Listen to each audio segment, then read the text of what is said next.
Hello, എല്ലാവർക്കും BSc മാസ്റ്ററിൻ്റെ YouTube ചാനലിലേക്ക് സ്വാഗതം. അപ്പോൾ നമ്മുടെ സിവിൽ എക്സൈസ് ഓഫീസറിൻ്റെ എക്സാം അടുത്തുകൊണ്ടിരിക്കുകയാണ്. എല്ലാവരും നന്നായിട്ട് പഠിക്കുന്നുണ്ടെന്ന് വിചാരിക്കുന്നു. അപ്പോൾ നമ്മൾ ഇന്ന് വന്നിരിക്കുന്നത് സ്പെഷ്യൽ ടോപ്പിക്കിൻ്റെ മുഴുവൻ മൊഡ്യൂളിൽ നിന്ന് വരുന്ന മാക്സിമം ചോദ്യങ്ങളും അതിൻ്റെ PYQ ചോദ്യങ്ങളും ഉൾപ്പെടുത്തിയിട്ടുള്ള മോക്ക് ടെസ്റ്റ് ആണ്. അപ്പോൾ നമുക്ക് ഫസ്റ്റ് മൊഡ്യൂളായിട്ടുള്ള അബ്കാരി ആക്ട് തുടങ്ങാം. അബ്കാരി ആക്ടിലെ ഒന്നാമത്തെ ചോദ്യത്തിലേക്ക് പോകാം. കേരള അബ്കാരി നിയമത്തിന്റെ ചരിത്രവുമായി ബന്ധപ്പെട്ട് താഴെ പറയുന്ന പ്രസ്താവനകൾ പരിശോധിക്കുക. സ്റ്റേറ്റ്മെന്റ് 1 കേരളത്തിൽ അബ്കാരി നിയമങ്ങൾ നടപ്പിലാക്കുന്നതിനുള്ള പ്രധാന നിയമം 1077 ഒന്നാം അബ്കാരി ആക്ട് ആണ്. രണ്ടാമത്തെ സ്റ്റേറ്റ്മെന്റ് 1902 ഓഗസ്റ്റ് 5 കൊച്ചി മഹാരാജാവായിരുന്ന രാമവർമ്മ 15 ഈ നിയമം പാസാക്കിയത്. മൂന്നാമത്തെ സ്റ്റേറ്റ്മെന്റ് തിരുവിതാംകൂർ, കൊച്ചി, മദ്രാസ് എന്നിവിടങ്ങളിലെ നിയമങ്ങൾ അംഗീകരിച്ച് 1957 കേരള അബ്കാരി ആക്ട് നിലവിൽ വന്നത്. ഇതിൽ ഏതൊക്കെയാണ് ശരിയായത്? ഏതൊക്കെയാണ്? ഒന്നാമത്തെ സ്റ്റേറ്റ്മെന്റ് ശരിയാണ് അല്ലേ? കേരളത്തിൽ അബ്കാരി നിയമങ്ങൾ നടപ്പിലാക്കുന്നതിനുള്ള പ്രധാന നിയമം 1077 ഒന്നാം അബ്കാരി ആക്ട് ആണ്. രണ്ടാമത്തെ സ്റ്റേറ്റ്മെന്റും ശരിയാണ് അല്ലേ? 1902 ഓഗസ്റ്റ് 5 കൊച്ചി മഹാരാജാവായിരുന്ന രാമവർമ്മ 15 ഈ നിയമം പാസാക്കിയത്. എന്നാൽ മൂന്നാമത്തെ സ്റ്റേറ്റ്മെന്റ് ശരിയാണോ? നിലവിൽ വന്നത് 1957 അല്ല, തെറ്റായ പ്രസ്താവനയാണ്. അബ്കാരി ആക്ട് നിലവിൽ വന്നത് 1967 അപ്പോൾ ശരിയായ പ്രസ്താവനകൾ ഏതൊക്കെയാണ്?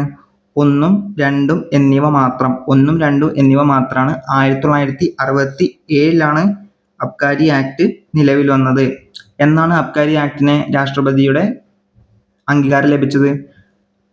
1967 ജൂലൈ 29 അല്ലേ? ജൂലൈ 29 രാഷ്ട്രപതിയുടെ അംഗീകാരം ലഭിച്ചത്. അബ്കാരി ആക്ടിൽ എത്ര ടോട്ടൽ സെക്ഷൻസ് ഉണ്ട്? Total sections 72. ശരിയല്ലേ? ഓക്കെ, അപ്പൊ നമുക്ക് രണ്ടാമത്തെ ചോദ്യത്തിലേക്ക് പോവാം. അബ്കാരി നിയമപ്രകാരം മദ്യത്തിന്റെ തരംതിരിവിനെ കുറിച്ചുള്ള താഴെ പറയുന്ന ജോഡികളിൽ ശരിയായത് ഏതെല്ലാം? ശരിയായതാണ് ചോദിച്ചത്. ശരിയായ ജോഡികൾ ഏതെല്ലാം? ഒന്നാമത്തെ സ്റ്റേറ്റ്മെന്റ് പുളിപ്പിച്ച മദ്യം ഏതൊക്കെയാണ്? കള്ള്, ബിയർ, വൈൻ. വാറ്റിയെടുത്ത മദ്യം ചാരായം, ബ്രാൻഡി, വിസ്കി, സ്പിരിറ്റ്. മൂന്നാമത്തെ സ്റ്റേറ്റ്മെന്റ് നികുതി ഈടാക്കുന്നതിനായി മദ്യത്തെ നാടൻ മദ്യമെന്നും വിദേശ മദ്യമെന്നും തരംതിരിച്ചിരിക്കുന്നു. ഏതാണ്? ഓപ്ഷൻ ഡി അല്ലേ? 1, 2, 3 ശരിയാണ് അല്ലേ? പുളിപ്പിച്ച മദ്യം എന്നറിയപ്പെടുന്നത് കള്ള്, ബിയർ, വൈൻ ആണ്. അതുപോലെ തന്നെ വാറ്റിയെടുത്ത മദ്യം എന്നറിയപ്പെടുന്നത് ചാരായം, ബ്രാൻഡി, വിസ്കി, സ്പിരിറ്റ് ആണ്. നികുതി ഈടാക്കുന്നതിനായിട്ട് മദ്യത്തെ നാടൻ മദ്യമെന്നും വിദേശ മദ്യമെന്നും തരംതിരിച്ചിട്ടുണ്ട്. ഈ നാടൻ മദ്യം എന്നതിൽ ഉൾപ്പെടുന്നത് ഏതൊക്കെയാണ്? നാടൻ മദ്യം എന്ന് പറഞ്ഞാൽ കള്ളും ചാരായവുമാണ് നാടൻ മദ്യം. അതുപോലെ തന്നെ വിദേശ മദ്യം എന്ന് പറയുന്നത് ഏതൊക്കെയാണ്? നാടൻ മദ്യം ഒഴികെയുള്ള എല്ലാ മദ്യവും ഏതിലാണ്? വിദേശ മദ്യത്തിൽ ഉൾപ്പെടുന്നു. ഇപ്പൊ നമുക്ക് മൂന്നാമത്തെ ചോദ്യത്തിലേക്ക് പോവാം. അബ്കാരി ആക്ട് പ്രകാരമുള്ള നിയന്ത്രണങ്ങളെ കുറിച്ചുള്ള പ്രസ്താവനകൾ ശരിയല്ലാത്തത് ഏത്? 21 വയസ്സിന് താഴെയുള്ളവർ മദ്യം ഉപയോഗിക്കുന്നതും അവർക്ക് മദ്യം വിൽക്കുന്നതും നിരോധിച്ചിരിക്കുന്നു. പൊതുസ്ഥലങ്ങളിൽ മദ്യപിക്കുന്നത് സെക്ഷൻ 15C പ്രകാരം കുറ്റകരമാണ്. ഏതാണ്? ശരിയല്ലാത്തതാണ് ചോദിച്ചത്. 1 മാത്രം അല്ലേ? എന്താണ് ശരിയല്ലാത്തതായിരിക്കാൻ കാരണം? 21 വയസ്സാണോ? അല്ല, 23 വയസ്സാണ്. 23 വയസ്സിന് താഴെയുള്ളവർ മദ്യം ഉപയോഗിക്കുന്നതും അവർക്ക് മദ്യം വിൽക്കുന്നതുമാണ് നിരോധിച്ചിരിക്കുന്നത്. ശ്രദ്ധിക്കണം, 23 വയസ്സാണ്. അപ്പൊ നമുക്ക് നാലാമത്തെ ചോദ്യത്തിലേക്ക് പോവാം. ഒരാൾക്ക് നിയമപരമായി കൈവശം വയ്ക്കാവുന്ന മദ്യത്തിന്റെ പരിധിയുമായി ബന്ധപ്പെട്ട താഴെ പറയുന്ന പ്രസ്താവനകൾ ഏവ? ഒന്നാമത്തെ സ്റ്റേറ്റ്മെന്റ് ഒരാൾക്ക് പരമാവധി 15 ലിറ്റർ മദ്യം, അതായത് വിവിധ ഇനങ്ങൾ ചേർത്തിട്ടുള്ള മദ്യം കേട്ടോ. ഒരാൾക്ക് പരമാവധി 15 ലിറ്റർ മദ്യം കൈവശം വയ്ക്കാം. ഒന്നാമത്തെ സ്റ്റേറ്റ്മെന്റ്. രണ്ടാമത്തെ സ്റ്റേറ്റ്മെന്റ് കള്ള് കൈവശം വയ്ക്കാവുന്ന പരമാവധി പരിധി 1.5 ലിറ്റർ ആണ്. ഇന്ത്യൻ നിർമ്മിത വിദേശ മദ്യം പരമാവധി 3.5 ലിറ്റർ വരെ കൈവശം വയ്ക്കാം. ശരിയായ പ്രസ്താവനകൾ തിരഞ്ഞെടുക്കുക. ഏത്? 15 ലിറ്റർ, ഇത് ശരിയാണ്. അതുപോലെ തന്നെ 1.5 ശരിയാണ്. 3.5 ലിറ്റർ ഇന്ത്യൻ നിർമ്മിത വിദേശ മദ്യം കയ്യിൽ വെക്കാൻ പറ്റുമോ? ഇല്ല, തെറ്റായതാണല്ലേ. അപ്പോൾ 1, 2 എന്നിവ മാത്രമാണ് ശരിയായത്. എത്രയാണ് ഇന്ത്യൻ നിർമ്മിത വിദേശ മദ്യം കൈവശം വെക്കാൻ പറ്റുക? വെറും 3 ലിറ്റർ മാത്രമാണ് കൈവശം വെക്കാൻ പറ്റുക. അപ്പോൾ ഇതിൻ്റെ ഒപ്പം കുറച്ചും കൂടി നമുക്ക് പഠിക്കാനുണ്ടല്ലോ. ഏതൊക്കെയാണ് പഠിക്കാനുള്ളത്? കള്ള് അല്ലേ, ഒന്നാമത്തത് കള്ള്. നമ്മൾ പറഞ്ഞു ഈ ക്വസ്റ്റ്യനിൽ കള്ളുണ്ട് അല്ലേ. കള്ള് എത്രയാണ്?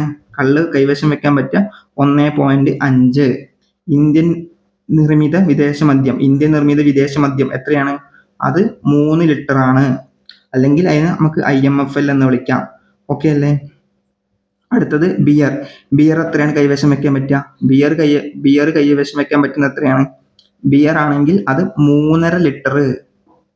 ഓക്കെ, ബിയർ ആണെങ്കിൽ 3.5. വൈൻ ആണെങ്കിലും 3.5 ലിറ്റർ. FMFL ഇന്ത്യൻ നിർമ്മിത വിദേശ മദ്യം അതെത്രയാണ്? 2.5 ലിറ്റർ. ഇനി കൊക്കോ ബ്രാൻഡി ആണെങ്കിൽ 1 ലിറ്റർ. സെറ്റല്ലേ. ബിയർ ആണെങ്കിൽ 3.5 ലിറ്റർ, വൈൻ ആണെങ്കിൽ 3.5 ലിറ്റർ, കള്ളാണെങ്കിൽ 1.5 ലിറ്റർ, ഇന്ത്യൻ നിർമ്മിത വിദേശ മദ്യമാണെങ്കിൽ അത് 3 ലിറ്റർ, IMFL വിദേശ മദ്യമാണെങ്കിൽ അത് 2.5 ലിറ്റർ, ഇനി കൊക്കോ ബ്രാൻഡി ആണെങ്കിൽ അത് 1 ലിറ്റർ മാത്രം. ഓക്കെ, അപ്പോൾ നമുക്ക് അടുത്ത ചോദ്യത്തിലേക്ക് പോവാം. 5ാമത്തെ ചോദ്യം, കേരളത്തിലെ ഡ്രൈ ഡേയ്സുമായി ബന്ധപ്പെട്ട് താഴെ പറയുന്ന പ്രസ്താവനകളിൽ ശരിയായത് ഏതെല്ലാം? ഗാന്ധി ജയന്തി ഒക്ടോബർ 2, ഗാന്ധിജിയുടെ രക്തസാക്ഷി ദിനം ജനുവരി 30 എന്നിവ മദ്യനിരോധന ദിനങ്ങളാണ്. ശ്രീനാരായണ ഗുരു ജയന്തി, സമാധി ദിനങ്ങളിൽ മദ്യവിൽപ്പന നിരോധിച്ചിരിക്കുന്നു. അന്താരാഷ്ട്ര മയക്കുമരുന്ന് വിരുദ്ധ ദിനമായ ജൂൺ 26 ഒരു ഡ്രൈ ഡേ ആണ്. ഏതൊക്കെയാണ്? 3 പ്രസ്താവനകളും ശരിയാണ് അല്ലേ. അപ്പോൾ ഏതൊക്കെയാണ്? 1, 2, 3 എന്നിവയെല്ലാം ശരിയാണ്. ഇത് ഡ്രൈ ഡേ എന്ന് വന്ന ഒരു ചോദ്യമാണ്. ഇനി ഒരു 2-3 ക്വസ്റ്റ്യൻസും ഡ്രൈ ഡേ എന്ന് വന്നിട്ടുണ്ട്. Dry day very very important ആയിട്ട് ടോപ്പിക്കാണ്. ഒരു ചോദ്യം അതിൽ നിന്ന് പ്രതീക്ഷിക്കാം. അടുത്ത ചോദ്യം, വോട്ടെടുപ്പ് ദിവസങ്ങളിലെ മദ്യനിരോധനവുമായി ബന്ധപ്പെട്ട പ്രസ്താവനകൾ പരിശോധിക്കുക. തെരഞ്ഞെടുപ്പ് ദിവസങ്ങളിൽ വോട്ടെടുപ്പിന് മുമ്പുള്ള 48 മണിക്കൂർ മദ്യവിൽപ്പന നിരോധിച്ചിരിക്കുന്നു. വോട്ടെണ്ണൽ ദിവസവും കേരളത്തിൽ മദ്യനിരോധന ദിനമായി പ്രഖ്യാപിച്ചിട്ടുണ്ട്. ഏതാണ്? 1ഉം 2ഉം എന്നിവ രണ്ടും ശരിയാണ് അല്ലേ. മുകളിൽ പറഞ്ഞിരിക്കുന്ന 2 പ്രസ്താവനകളും ശരിയാണ്. തെരഞ്ഞെടുപ്പ് ദിവസങ്ങളിൽ വോട്ടെടുപ്പിന് മുമ്പുള്ള 48 മണിക്കൂർ മദ്യവിൽപ്പന നിരോധിച്ചിട്ടുണ്ട്. അതുപോലെ തന്നെ വോട്ടെണ്ണൽ ദിവസവും കേരളത്തിലെ മദ്യനിരോധന ദിനമായിട്ട് പ്രഖ്യാപിച്ചിട്ടുണ്ട്. 7ാമത്തെ ചോദ്യം, എല്ലാ മാസത്തെയും 1-ാം തീയതിയിലെ മദ്യനിരോധനത്തിൽ നിന്ന് ഒഴിവാക്കപ്പെട്ടിട്ടുള്ളത് ഏതിനെയാണ്? കള്ള് ഷാപ്പ് അല്ലേ. കള്ള് ഷാപ്പ് ഇതിൽ നിന്ന് ഒഴിവാക്കപ്പെട്ടിട്ടുണ്ട്. കള്ള് ഷാപ്പ്. അപ്പോൾ ഏതാണ്? ഓപ്ഷൻ ബി 2 മാത്രം. അപ്പോൾ നമുക്ക് ഡ്രൈ ഡേയ്സ് ഒന്ന് നോക്കിയാലോ. ഏതൊക്കെ ദിവസങ്ങളാണ് ഡ്രൈ ഡേയ്സ് ഉള്ളത് നോക്കിയാലോ. ഓക്കെ, ഡ്രൈ ഡേയ്സ് എന്ന് പറഞ്ഞാൽ എന്താണ്? കേരളത്തിൽ ചില പ്രത്യേക ദിവസങ്ങളിൽ മദ്യവിൽപ്പനയ്ക്ക് നിരോധനം ഏർപ്പെടുത്തിയിട്ടുള്ള ദിവസങ്ങളാണ് ഡ്രൈ ഡേയ്സ് എന്ന് പറയുന്നത്. ഈ ദിവസങ്ങളിൽ മദ്യശാലകൾ നിർബന്ധമായിട്ടും അടച്ചിടണം അല്ലേ. അപ്പോൾ ഏതൊക്കെ ദിവസങ്ങളാണ്? ഒന്ന് നമ്മൾ മുന്നത്തെ ചോദ്യത്തിൽ പറഞ്ഞു ഗാന്ധി ജയന്തി അല്ലേ. ഗാന്ധിന്റെ ജയന്തിയും സമാധിയും അല്ലേ, രക്തസാക്ഷി ദിനം പറയും. ഓക്കെ, ഗാന്ധിജീന്റെ ജയന്തിയും അതുപോലെ തന്നെ ഗാന്ധിജിയുടെ രക്തസാക്ഷി ദിനവും, അതുപോലെ തന്നെ ശ്രീനാരായണ ഗുരു ജയന്തിയും സമാധിയും, അതുപോലെ തന്നെ തെരഞ്ഞെടുപ്പ് നടക്കുന്ന മണ്ഡലങ്ങളിൽ പോളിംഗ് അവസാനിക്കുന്ന സമയം വരെയുള്ള 48 മണിക്കൂർ. ഓക്കെ അല്ലേ. പിന്നെ അതുപോലെ തന്നെ വോട്ട് എണ്ണുന്ന ദിവസം അല്ലേ, വോട്ട് എണ്ണൽ ദിവസം. പിന്നെ ഇംഗ്ലീഷ് മാസം 1-ാം തീയതി. ഇതാണ് ഇപ്പോൾ നമ്മൾ നോക്കിയ ചോദ്യം അല്ലേ. ഇംഗ്ലീഷ് മാസം 1-ാം തീയതി അടച്ചിടണം, കള്ള് ഷാപ്പുകൾ ഒഴികെ. കള്ള് ഷാപ്പിന് തുറക്കാം കേട്ടോ, ബാക്കിയുള്ള മദ്യശാലകൾക്കാണ് ഇത് ബാധകം. ഓക്കെ, പിന്നെ ദുഃഖവെള്ളി. ഓക്കെ, പിന്നെ അന്താരാഷ്ട്ര മയക്കുമരുന്ന് ലഹരി വിരുദ്ധ ദിനം. അതെന്നാണ്? അന്താരാഷ്ട്ര മയക്കുമരുന്ന് ലഹരി വിരുദ്ധ ദിനം അതെന്നാണ്? ജൂൺ 26 കേട്ടോ. ജൂൺ 26 ഓക്കെ, അപ്പൊ എത്രയാണ് ഡ്രൈ ഡേയ്സ് എന്ന് പഠിക്കേണ്ട കാര്യങ്ങൾ. ഒരു ക്വസ്റ്റ്യൻ ഉറപ്പായിട്ടും വരും ഈ ഭാഗത്ത് നിന്ന് കേട്ടോ. 8ാമത്തെ ചോദ്യം നോക്കാം. അബ്കാരി നിയമത്തിലെ കുറ്റകൃത്യങ്ങളും ശിക്ഷകളും സംബന്ധിച്ച് താഴെ പറയുന്ന പ്രസ്താവനകളിൽ തെറ്റായ പ്രസ്താവന ഏത്? സെക്ഷൻ 8(1) പ്രകാരം പെർമിറ്റ് ഇല്ലാതെ ചാരായം നിർമ്മിക്കുന്നതോ കൈവശം വയ്ക്കുന്നതോ വിൽക്കുന്നതോ ലംഘിച്ചാൽ 10 വർഷം വരെ തടവും 1 ലക്ഷം രൂപയിൽ കുറയാത്ത പിഴയും ലഭിക്കും. മദ്യത്തിന്റെ അനധികൃത ഇറക്കുമതി, കയറ്റുമതി എന്നിവയ്ക്ക് ശിക്ഷ നൽകുന്നത് സെക്ഷൻ 55 പ്രകാരമാണ്. അനധികൃതമായി നിർമ്മിച്ചതോ കടത്തിയതോ ആയ മദ്യം കൈവശം വെക്കുന്നത് സെക്ഷൻ 50 പ്രകാരം ശിക്ഷാർഹമാണ്. ഏതൊക്കെയാണ് തെറ്റായ പ്രസ്താവനയാണ് ചോദിച്ചത് അല്ലേ? ഏതാണ് തെറ്റായ പ്രസ്താവന? തെറ്റായ പ്രസ്താവന ഏതാണ്? തെറ്റായ പ്രസ്താവന? തെറ്റായ പ്രസ്താവന ഏത്? 3 മാത്രമാണ് തെറ്റായത്. സെക്ഷൻ 3 മാത്രമാണ് തെറ്റായത്. ഓക്കെ, 3 മാത്രം. ഓക്കെ, ഇതിലെന്താണ് തെറ്റാവാൻ കാരണം? 50 പ്രകാരമാണോ? അനധികൃതമായി നിർമ്മിച്ചതോ കടത്തിയതോ ആയ മദ്യം കൈവശം വെക്കുന്നത് സെക്ഷൻ 50 പ്രകാരമാണോ? അല്ല, സെക്ഷൻ 50 പ്രകാരമല്ല, സെക്ഷൻ 58 പ്രകാരമാണ് അല്ലേ? സെക്ഷൻ 58-ലല്ലേ നമ്മൾ ഇതിനെ കുറിച്ച് പറയുന്നത്. സെക്ഷൻ 58 എന്താ പറയുന്നത്? സെക്ഷൻ 58 പറയുന്നത് അനധികൃതമായി നിർമ്മിച്ചതോ കടത്തിയതോ ആയ മദ്യം കൈവശം വെക്കുന്നതിനുള്ള ശിക്ഷയെക്കുറിച്ച് പ്രതിപാദിക്കുന്നത് 58 എന്താണ് ശിക്ഷ? 10 വർഷം വരെ തടവും 1 ലക്ഷം രൂപയിൽ കുറയാത്ത പിഴയുമാണ് ശിക്ഷ. സെക്ഷൻ 58 ഓക്കെ, സെക്ഷൻ 58 ഓർക്കണം. ബാക്കി 2 പ്രസ്താവനകളും ശരിയാണ് കേട്ടോ.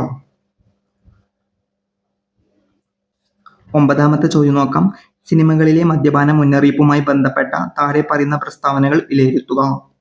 സിനിമകളിലെ മദ്യപാന ദൃശ്യങ്ങൾ കാണിക്കുമ്പോൾ സ്ക്രീനിന്റെ 10ൽ 1 ഭാഗം വലുപ്പത്തിൽ മുന്നറിയിപ്പ് വ്യക്തമായി പ്രദർശിപ്പിക്കണം.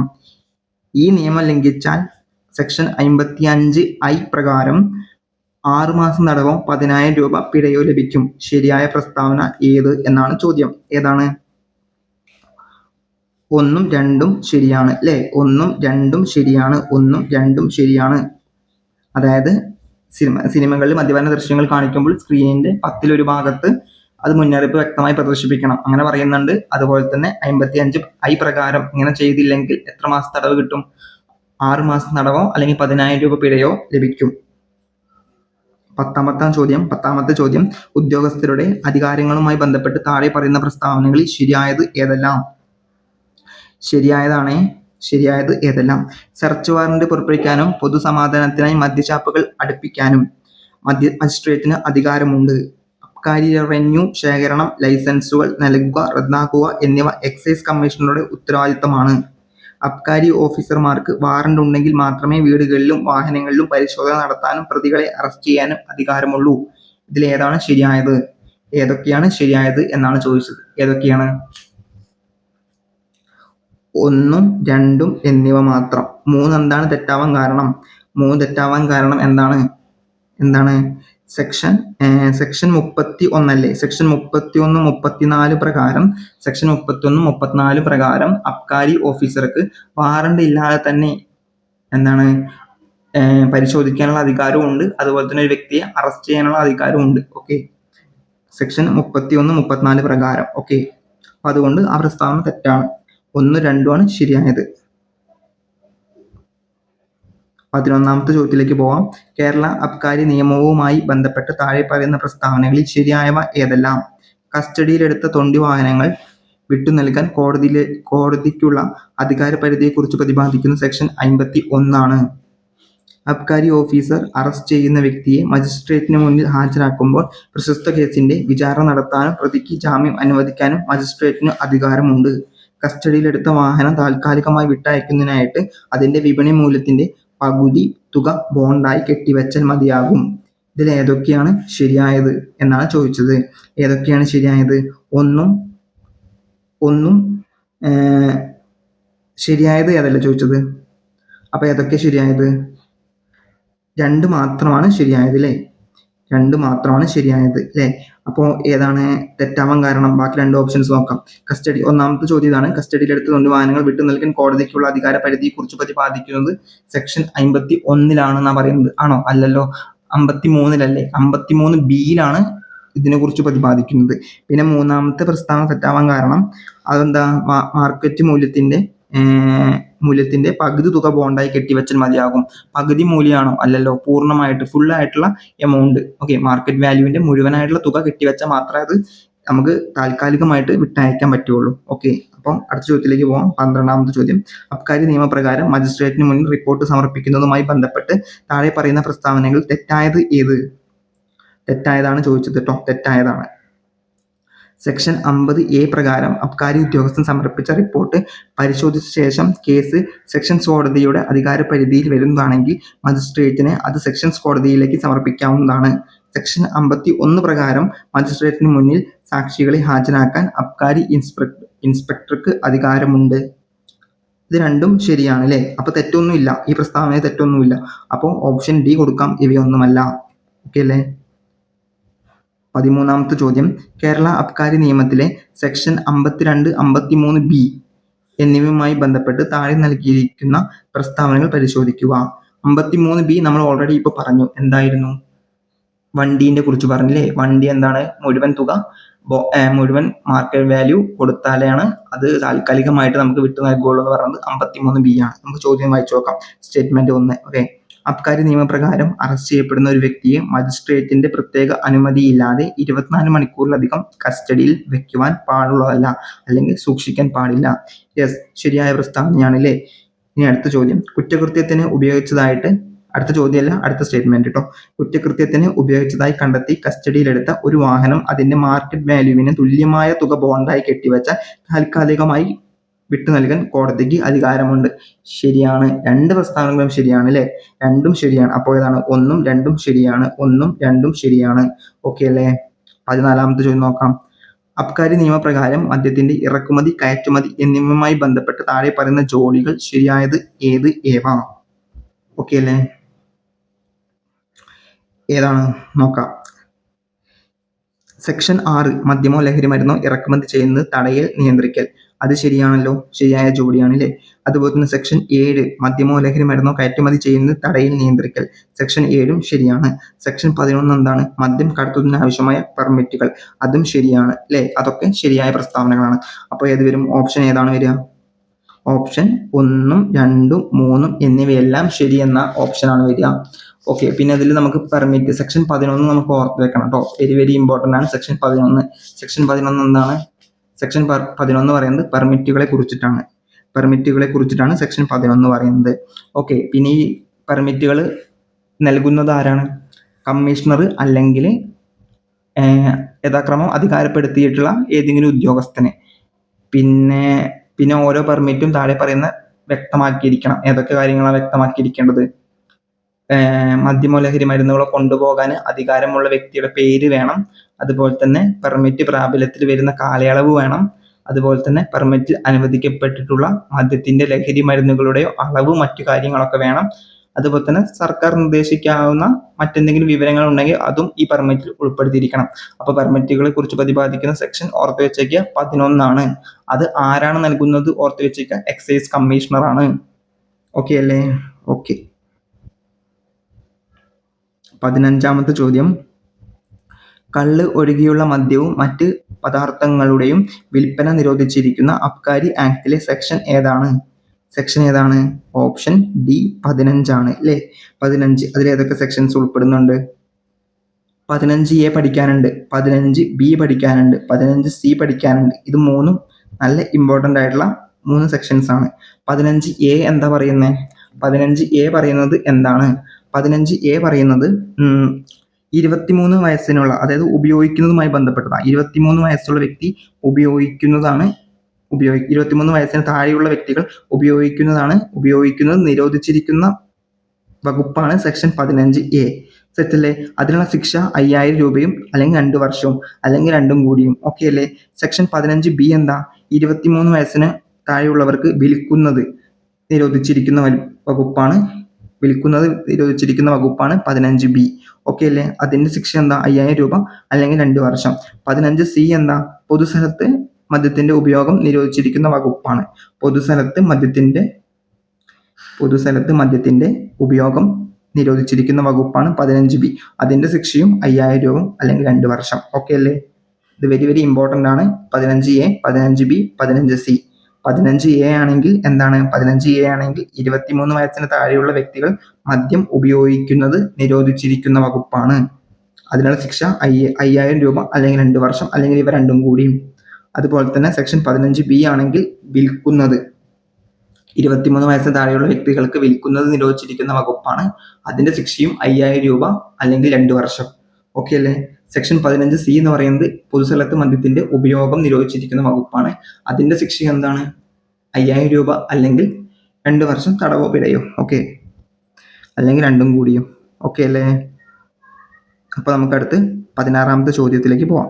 16ാമത്തെ ചോദ്യം, അബ്കാരി നിയമത്തിലെ വ്യവസ്ഥകൾ പ്രകാരമല്ലാതെ ലഹരി പദാർത്ഥങ്ങളുടെ നിർമ്മാണം നിരോധിച്ചിരിക്കുന്ന വകുപ്പ് ഏതാണ്? ഓപ്ഷൻ ബി അല്ലേ? ഓപ്ഷൻ ബി ആണ് അല്ലേ? ഓപ്ഷൻ ബി 12 സെക്ഷൻ 12 ആണ് അബ്കാരി നിയമത്തിലെ വ്യവസ്ഥകൾ പ്രകാരമല്ലാതെ ലഹരി പദാർത്ഥങ്ങളുടെ നിർമ്മാണം നിരോധിച്ചിരിക്കുന്ന വകുപ്പ് സെക്ഷൻ 12 ആണ്. ഇതിലെ ഏറ്റവും പ്രധാനപ്പെട്ടതായിട്ട് നമുക്ക് പഠിക്കാനുള്ളത് ഏതൊക്കെയാണ്? ഇതിൽ ഏറ്റവും പ്രധാനമായിട്ട് പഠിക്കാനുള്ളത് 12A പഠിക്കാനുണ്ട്, 12B പഠിക്കാനുണ്ട്, 12C പഠിക്കാനുണ്ട്. 12A എന്ന് പറഞ്ഞാൽ എന്താണ്? മദ്യമോ ലഹരി മരുന്നോ ഉൾപ്പെടുന്ന പദാർത്ഥങ്ങളുടെ നിർമ്മാണം നിരോധിച്ചിരിക്കുന്ന വകുപ്പാണ്. 12A എന്ന് പറഞ്ഞാൽ മദ്യമോ ലഹരി മരുന്നോ ഉൾപ്പെടുന്ന പദാർത്ഥങ്ങളുടെ നിർമ്മാണം നിരോധിച്ചിരിക്കുന്ന വകുപ്പാണ് 12A. 12B എന്ന് പറഞ്ഞാൽ എന്താണ്? നിർമ്മാണ പ്രക്രിയ, അതായത് എന്തെങ്കിലും നമ്മൾ ഉണ്ടാക്കുന്ന സമയത്ത് മദ്യത്തിന്റെയോ ലഹരി മരുന്നിന്റെയോ കൈവശം വെക്കാവുന്ന അളവിനെ കുറിച്ച് പ്രതിപാദിക്കുന്നതാണ് സെക്ഷൻ 12B. എന്താണ് 12C പറയുന്നത്? ഒരു വ്യക്തിയും മദ്യവിൽപ്പനയ്ക്ക് ഉപയോഗിക്കുന്ന ഏതെങ്കിലും ലേബൽ അല്ലെങ്കിൽ സുരക്ഷാ സ്റ്റിക്കർ വ്യാജമായി നിർമ്മിക്കാൻ പാടുള്ളതല്ല. അതായത് ഒരു വ്യക്തിയും മദ്യവിൽപ്പനയ്ക്കായിട്ട് ഉപയോഗിക്കുന്ന ലേബലോ അല്ലെങ്കിൽ സ്റ്റിക്കറോ അങ്ങനത്തെ കാര്യങ്ങളൊക്കെ വ്യാജമായിട്ട് നിർമ്മിക്കാൻ പാടില്ല. അങ്ങനെ വ്യാജമായിട്ട് നിർമ്മിച്ചാൽ 5 വർഷം വരെ ആകാവുന്ന തടവും അതുപോലെ തന്നെ 1 ലക്ഷം രൂപ വരെ ആകാവുന്ന പിഴയോ അല്ലെങ്കിൽ ഇവ രണ്ടും കൂടിയും ലഭിക്കും എന്നാണ് പറയുന്നത്. ഓക്കെ അല്ലേ? ഓക്കെ. അപ്പോൾ 17ാമത്തെ ചോദ്യം നോക്കാം. അബ്കാരി നിയമപ്രകാരം ട്രാൻസിസ്റ്റ് എന്നതുകൊണ്ട് എന്താണ് അർത്ഥമാക്കുന്നത്? സംസ്ഥാനത്തിനകത്ത് മാത്രം ലഹരി പദാർത്ഥങ്ങൾ കൊണ്ടുപോകുന്നതാണോ? സംസ്ഥാനത്തിന് പുറത്തേക്ക് മാത്രം ലഹരി പദാർത്ഥങ്ങൾ കൊണ്ടുപോകുന്നതാണോ? ഒരു സംസ്ഥാനത്തിനകത്ത് അല്ലെങ്കിൽ അതിന്റെ അതിർത്തിക്കുള്ളിലൂടെ മറ്റൊരു സംസ്ഥാനത്തേക്കോ കേന്ദ്രഭരണ പ്രദേശത്തേക്കോ കൊണ്ടുപോകുന്നതാണോ? ഏതാണ്? ഓപ്ഷൻ സി യിലെ ഒരു സംസ്ഥാനത്തിനകത്ത് അല്ലെങ്കിൽ അതിന്റെ അതിർത്തിക്കുള്ളിലൂടെ മറ്റൊരു സംസ്ഥാനത്തേക്കോ കേന്ദ്രപ്രദേശത്തേക്കോ കൊണ്ടുപോകുന്നതാണ് ഏത്? ട്രാൻസിസ്റ്റ് എന്ന് പറയുന്നത്. ട്രാൻസ്പോർട്ട് എന്ന് പറയുന്നത് എന്താണ്? ഒന്നാമത്തെ ഓപ്ഷൻ എ കൊടുത്തിട്ടിരിക്കുന്നതാണ് ട്രാൻസ്പോർട്ട്. സംസ്ഥാനത്തിനകത്ത് മാത്രം ലഹരി പദാർത്ഥങ്ങൾ കൊണ്ടുപോകുന്നതാണ് ട്രാൻസ്പോർട്ട്. ഇതിന്റെ നിർവചനങ്ങളെ കുറിച്ചുള്ള സെക്ഷൻസ് നിർബന്ധമായിട്ടും പഠിക്കണം. ട്രാൻസ്പോർട്ട് ഏതാണ്? ട്രാൻസ്പോർട്ടിനെ കുറിച്ച് പറയുന്നത് 3:18 ആണ്. 3:17. ഓക്കെ, 3:17 എന്തിനെ കുറിച്ച് പറയുന്നു? ട്രാൻസിസ്റ്റിനെ കുറിച്ച്. 3:17A അല്ലേ? 3:17A ആണ് ട്രാൻസിസ്റ്റ്. 3:17A ട്രാൻസിസ്റ്റിനെ കുറിച്ച് പറയുന്നു. പിന്നെ ഇറക്കുമതിയും കയറ്റുമതിയും പറയുന്നുണ്ട് അല്ലേ? ഏതാണ്? 3:16 എന്താണ്? ഇറക്കുമതി അല്ലേ? ഇറക്കുമതിയെ കുറിച്ച് നിർവചിച്ചിരിക്കുന്നത് 3:16. 3:17 എന്താ? 3:17 കയറ്റുമതി അല്ലേ? കയറ്റുമതിയെ കുറിച്ച് നിർവചിച്ചിരിക്കുന്നതാണ് 3:17. ഇത്ര കാര്യങ്ങൾ ഓർത്തു വെച്ചേക്കുക അവിടുന്ന്. 18ാമത്തെ ചോദ്യം, അബ്കാരി നിയമപ്രകാരം ബോട്ടിൽ എന്നതിൽ ഉൾപ്പെടുന്നത് ഏതാണ്? ഓപ്ഷൻ സി അല്ലേ? ഒരു കുപ്പിയിൽ നിന്ന് മറ്റൊരു കുപ്പിയിലേക്ക് മദ്യം മാറ്റുന്നതിനാണ് ബോട്ടിൽ എന്ന് പറയുന്നത് അല്ലേ? അപ്പോൾ നമുക്ക് പഠിക്കേണ്ടത് കുറച്ച് നിർവചനങ്ങൾ പഠിക്കാനുണ്ട്. ബോട്ടിലിനെ കുറിച്ച് നിർവചിച്ചിരിക്കുന്ന സെക്ഷൻ ഏതാണ്? ബോട്ടിലിനെ കുറിച്ച് നിർവചിച്ചിരിക്കുന്ന സെക്ഷൻ 3:18. നമുക്ക് എഴുതാം. 3:19A ആണ് അല്ലേ? 3:19A ആണ് ബോട്ടിൽ. ബോട്ടിലിനെ കുറിച്ച് നിർവചിച്ചിരിക്കുന്ന സെക്ഷൻ 3:19A. 3:20 എന്തിനാണ്? 3:20 എന്താണ്? 3:20 റെക്ടിഫിക്കേഷൻ ആണ്. 3:21 എന്താണ്? 3:21 എന്തിന്റെ നിർവചനമാണ്? പ്ലേസ് അല്ലെങ്കിൽ സ്ഥലം അല്ലേ? പ്ലേസ് അല്ലെങ്കിൽ സ്ഥലം. അതുപോലെ തന്നെ 3:22 എന്താണ്? ടാപ്പിനെ കുറിച്ചാണ് പറയുന്നത്. ചെത്തൽ അല്ലേ? ടാപ്പ്. അതുപോലെ തന്നെ 3:23 പഠിക്കാനുണ്ട്. റെന്റിനെ കുറിച്ച് പറയുന്നു. 3:25 പഠിക്കാനുണ്ട്. എന്താണ്? വെയർഹൗസ് അല്ലേ? വെയർഹൗസിനെ കുറിച്ച് പറയുന്നു. Okay, 3:25 warehouse. ഈ വെയർഹൗസ് എന്ന് പറഞ്ഞാൽ എന്താണ്? വാറ്റുകേന്ദ്രം അല്ലെങ്കിൽ വൈൻ നിർമ്മാണ കേന്ദ്രം അല്ലേ? എന്നിവയുടെ ഭാഗമായിട്ട് മദ്യം സംഭരിച്ചു വെക്കുന്ന പ്രത്യേകം അനുമതി കിട്ടിയ സ്ഥലങ്ങളെയാണ് എന്ത് പറയുന്നത്? വെയർഹൗസ് എന്ന് പറയുന്നത്. 3:25 വെയർഹൗസിനെ കുറിച്ച് നിർവചിച്ചിരിക്കുന്നത്. ഓക്കെ അല്ലേ? അതുപോലെ തന്നെ റെന്റ് 3:23 റെന്റ് ആണ്. റെന്റ് എന്ന് പറഞ്ഞാൽ എന്താണ്? മദ്യമോ മറ്റ് ലഹരി പദാർത്ഥങ്ങളോ നിർമ്മിക്കാനോ വിൽക്കാനോ വേണ്ടിയിട്ടു അനുമതിക്കായിട്ട് നൽകേണ്ട തുകയാണ് റെന്റ് എന്ന് പറഞ്ഞ് ഉദ്ദേശിക്കുന്നത്. അതുപോലെ തന്നെ സ്ഥലം 3.21 പ്ലേസ് ആണല്ലോ. ആ പ്ലേസ് എന്നതിൽ എന്തൊക്കെ ഉൾപ്പെടും?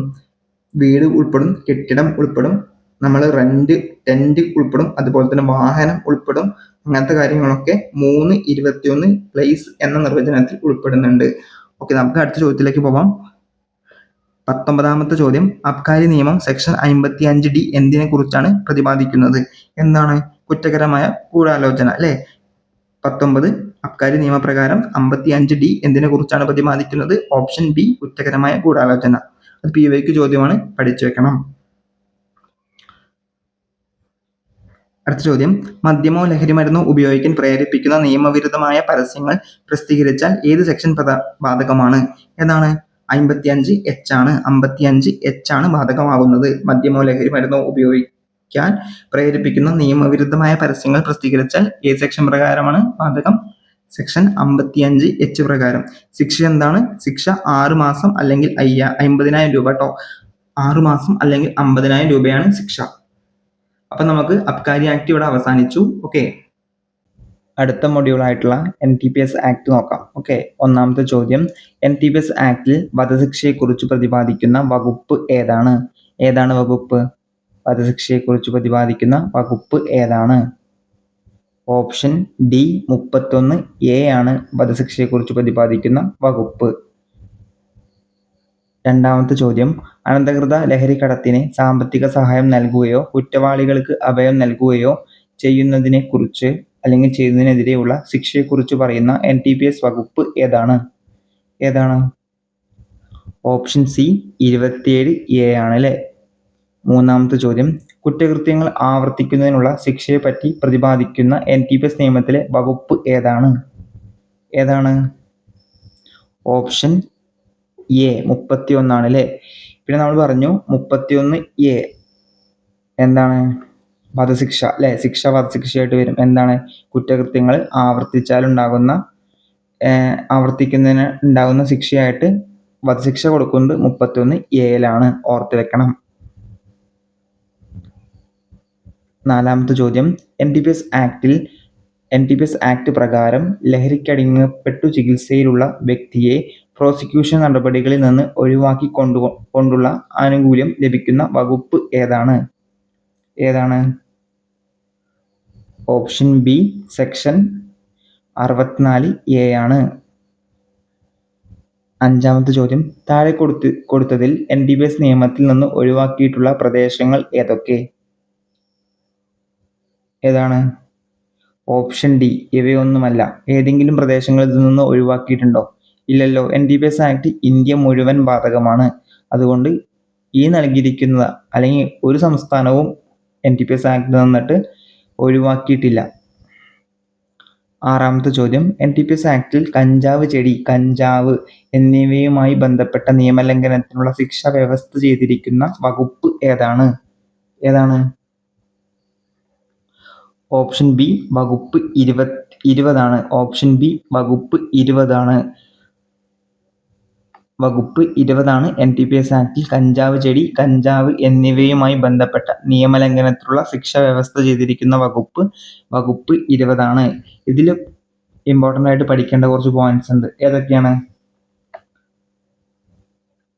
അതായത് NTPS നിയമത്തിലെ നിബന്ധനകൾക്ക് വിരുദ്ധമായിട്ട് ആരെങ്കിലും കഞ്ചാവ് ചെടി വളർത്തിയാൽ ശിക്ഷ ഉണ്ട്. എത്ര അറിയോ?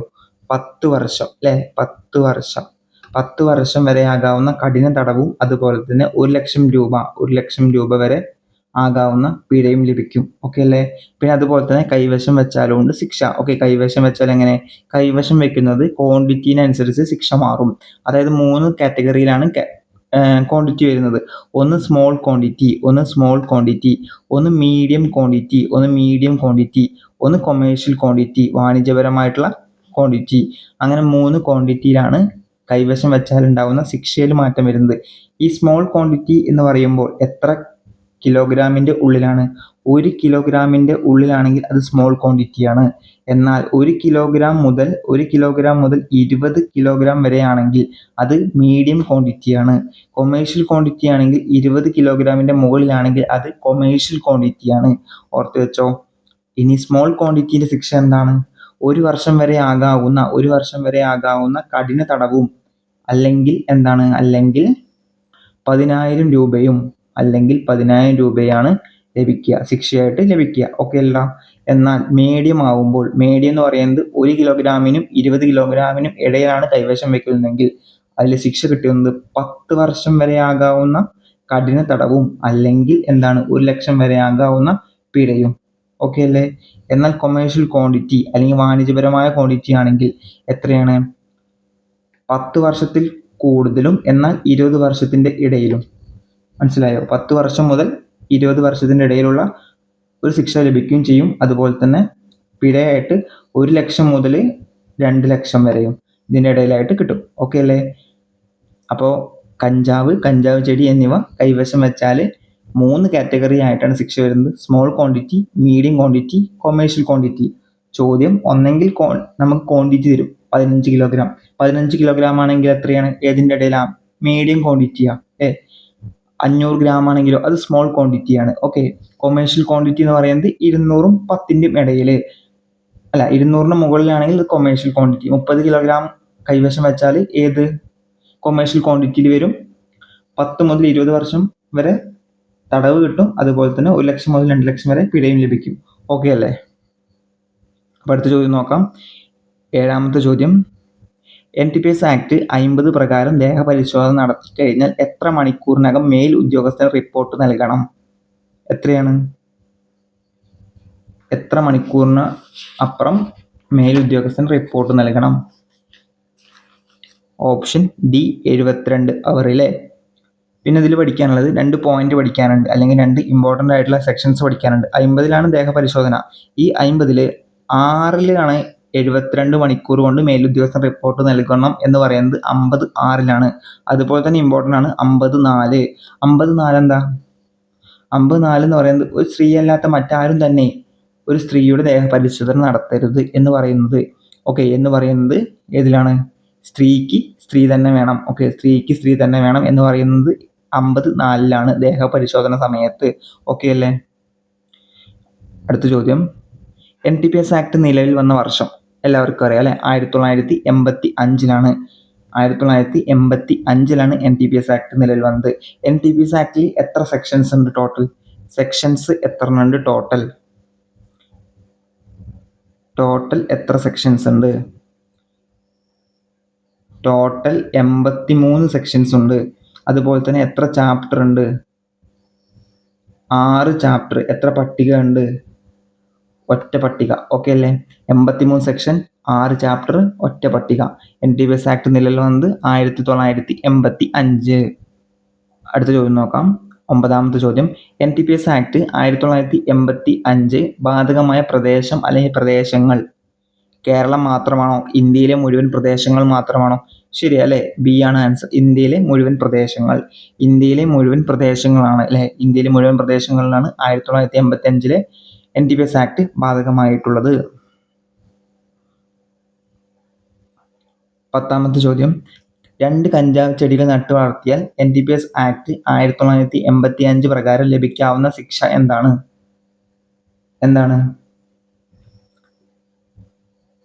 ഓപ്ഷൻ സി അല്ലേ? 10 വർഷം വരെ തടവും 1 ലക്ഷം രൂപ വരെ പിഴയും ലഭിക്കാവുന്ന കുറ്റകൃത്യമാണ് 2 കഞ്ചാവ് ചെടികൾ നട്ടു വളർത്തിയാൽ NTPS ആക്ട് 1985 പ്രകാരം ലഭിക്കുന്നത് 10 വർഷം വരെ തടവും 1 ലക്ഷം രൂപ വരെ പിഴയുമാണ്. ഇതിൽ പിന്നെ പഠിക്കാനുള്ളത്, ഇത് കഞ്ചാവ് ചെടീൻ്റെ കേസാണ്. കഞ്ചാവ് ചെടീൻ്റെ കേസാണെങ്കിൽ നമ്മൾ പറഞ്ഞു ഏത് സെക്ഷനാണ്? കഞ്ചാവ് ചെടീനെ കുറിച്ച് പറയുന്ന സെക്ഷൻ 20 പ്രകാരമാണ് അതിൻ്റെ കുറ്റകൃത്യങ്ങളും കാര്യങ്ങളൊക്കെ പറയുന്നത്. എന്നാൽ ഇതുപോലെ തന്നെ കറുപ്പുണ്ട്. കറുപ്പിനെ കുറിച്ച് പറയുന്നത് ഏതിലാണ്? കറുപ്പാണെങ്കിൽ അത് 18C ആണ്. 18Cയിലാണ് കറുപ്പ്. എന്നാൽ കൊക്കച്ചെടിയാണെങ്കിൽ അത് ഏതാണ്? സെക്ഷൻ 16 ആണ്. കഞ്ചാവാണെങ്കിൽ സെക്ഷൻ 20 ആണ്. കറുപ്പാണെങ്കിൽ 18C ആണ്. കൊക്കച്ചെടിയാണെങ്കിൽ സെക്ഷൻ 16 ആണ്. ഓർത്ത് വെക്കണം. 11ാമത്തെ ചോദ്യം 15 കിലോഗ്രാം കഞ്ചാവ് കൈവശം വെച്ച് കടത്തിക്കൊണ്ടുവന്ന ഒരു വ്യക്തിക്കെതിരെ നിയമത്തിലെ ഏത് വകുപ്പ് പ്രകാരമാണ് കേസ് രജിസ്റ്റർ ചെയ്യുന്നത്? നമ്മൾ പറഞ്ഞു, ഏതാണ്? ഓപ്ഷൻ സി 20 പ്രകാരം അല്ലേ. ഈ 15 കിലോഗ്രാം പറയുമ്പോൾ ഏതിൽ വരും? 15 കിലോഗ്രാം പറയുന്നത് ഏതിൽ വരും? 15 കിലോഗ്രാം പറയുമ്പോൾ ഏതിൽ വരും? നമ്മുടെ മീഡിയം ക്വാണ്ടിറ്റിയിലാണ് വരിക അല്ലേ. മീഡിയം ക്വാണ്ടിറ്റിയിലാണ് 15 കിലോഗ്രാം ഉൾപ്പെടുന്നത്. 15 കിലോഗ്രാം മീഡിയം ക്വാണ്ടിറ്റിയിൽ ഉൾപ്പെടുന്നു. മീഡിയം ക്വാണ്ടിറ്റി എത്ര മുതലാണ്? 10 കിലോഗ്രാം മുതൽ 20 കിലോഗ്രാം വരെയാണ് മീഡിയം ക്വാണ്ടിറ്റി എന്ന് പറയുന്നത്. ശിക്ഷ എന്തായിരുന്നു? 10 വർഷം വരെ ആകാവുന്ന തടവും അതുപോലെ തന്നെ 1 ലക്ഷം രൂപ വരെ ആവുന്ന പൈസയും അല്ലേ, രൂപയും. 12ാമത്തെ ചോദ്യം നോക്കാം. ഇന്ത്യയിൽ കഞ്ചാവ് പൂർണ്ണമായി നിരോധിച്ച വർഷം ഏതാണ്? Option C 1985. ഈ വർഷം തന്നെയല്ലേ NDPS ആക്ട് നിലവിൽ വന്നത്? NDPS ആക്ട് നിലവിൽ വന്നത് 1985ലാണ്. 1985ലാണ്. എത്ര സെക്ഷൻസ് ഉണ്ട് NDPS ആക്ടിൽ? എത്ര സെക്ഷൻസ് ഉണ്ട്? ടോട്ടലി 83 സെക്ഷൻസ് ആണ് ഉള്ളത്. എത്ര ചാപ്റ്റർ ഉണ്ട്? 6 ചാപ്റ്റർ ഉണ്ട്. എത്ര പട്ടിക ഉണ്ട്? ഒരു പട്ടികയുണ്ട്. ഓക്കെ അല്ല. 13ാമത്തെ ചോദ്യം. കഞ്ചാവ് ചെടി, കഞ്ചാവ് എന്നിവയുമായി ബന്ധപ്പെട്ട നിയമലംഘനങ്ങൾക്കുള്ള ശിക്ഷ വ്യവസ്ഥ ചെയ്തിരിക്കുന്ന NDPS ആക്ടിലെ വകുപ്പ് ഏതാണ്? റിപ്പീറ്റ് ക്വസ്റ്റ്യൻ ആണല്ലേ. Option C 20. സസ്യങ്ങളിൽ നിന്ന് നിർമ്മിക്കുന്ന ഡ്രഗ്സ് താഴെ തന്നിരിക്കുന്നവയിൽ ഏത് വിഭാഗത്തിൽ പെടുന്നു? സസ്യങ്ങളിൽ നിന്ന് പറയുമ്പോൾ നമുക്ക് മനസ്സിലാവും പ്രകൃതിദത്ത വിഭാഗത്തിലാണ് ഉൾപ്പെടുന്നതെന്ന് അല്ലേ. 15ാമത്തെ ചോദ്യം നോക്കാം. സൈക്കോട്രോപിക് പദാർത്ഥങ്ങളുമായി ബന്ധപ്പെട്ടുള്ള ശിക്ഷയെക്കുറിച്ച് പ്രതിപാദിക്കുന്ന അല്ലെങ്കിൽ വിവരിക്കുന്ന സെക്ഷൻ ഏതാണ്? സൈക്കോട്രോപിക് പദാർത്ഥങ്ങളായിരിക്കുമ്പോൾ? ഓപ്ഷൻ സി 22 ആണ് അല്ലേ. Option C 22. ഇതിലും നമ്മൾ നേരത്തെ പറഞ്ഞ, അതായത് കഞ്ചാവിന്റെ കേസിൽ പറഞ്ഞ പോലെ സ്മോൾ ക്വാണ്ടിറ്റി, മീഡിയം ക്വാണ്ടിറ്റി, അതുപോലെ തന്നെ കൊമേഴ്ഷ്യൽ ക്വാണ്ടിറ്റി സൈക്കോട്രോപിക്കിന്റെ കേസിലും വരുന്നുണ്ട്. ശരിയല്ലടാ. അപ്പൊ സ്മോൾ ക്വാണ്ടിറ്റി ആണെങ്കിൽ ശിക്ഷ ഉണ്ടായിരിക്കും, വേറെ ശിക്ഷയായിരിക്കും. മീഡിയം ആണെങ്കിൽ വേറെ ശിക്ഷയായിരിക്കും. അതുപോലെ തന്നെ കൊമേഴ്ഷ്യൽ ആണെങ്കിൽ വേറെ ശിക്ഷയായിരിക്കും. പഠിക്കുകയല്ലേ ഏതൊക്കെ ശിക്ഷ എന്ന്. ഓക്കെ. ചെറിയ അല്ലെങ്കിൽ സ്മോൾ ക്വാണ്ടിറ്റി ആണെങ്കിൽ 1 വർഷം വരെ ആകാവുന്ന ശിക്ഷയാണ്. 1 വർഷം വരെ ആകാവുന്ന കഠിന തടവും അല്ലെങ്കിൽ 10,000 രൂപയും. 10,000 രൂപ അല്ലെങ്കിൽ രണ്ടും കൂടിയും. ഓക്കെ അല്ലേ. അല്ലെങ്കിൽ രണ്ടും കൂടിയും. 1 വർഷം വരെ ആകാവുന്ന കഠിന തടവോ അല്ലെങ്കിൽ 10,000 രൂപയോ അല്ലെങ്കിൽ രണ്ടും കൂടിയും. ഓക്കെ. ഇനി മീഡിയം ആണെങ്കിലോ? മീഡിയം അളവിലാണ് സൈക്കോട്രോപിക് പദാർത്ഥങ്ങൾ ഉണ്ടെന്ന് വെച്ചാൽ അതിന്റെ ശിക്ഷ എന്തായിരിക്കും? 10 വർഷം വരെ ആകാവുന്ന 10 വർഷം വരെ ആകാവുന്ന കഠിന തടവും 1 ലക്ഷം രൂപ വരെ ആകാവുന്ന പിഴയും. ഓക്കെ അല്ലേ. ഇനി കൊമേഴ്ഷ്യൽ ക്വാണ്ടിറ്റി ആണെങ്കിൽ 10 വർഷം മുതൽ 20 വർഷം, 10 വർഷത്തിൽ കൂടുതലും 20 വർഷത്തിന് താഴെയുമുള്ള ഒരു കാലയളവായിരിക്കും തടവായിട്ട് ലഭിക്കുക, തുകയായിട്ട് ലഭിക്കുക അല്ലെങ്കിൽ പിഴയായിട്ട് ലഭിക്കുക 1 ലക്ഷം മുതൽ 2 ലക്ഷം വരെ. ഓക്കെ അല്ലടാ. 2 ലക്ഷം രൂപ വരെയാണെന്ന് ഓർത്ത് വെച്ചേക്കുക.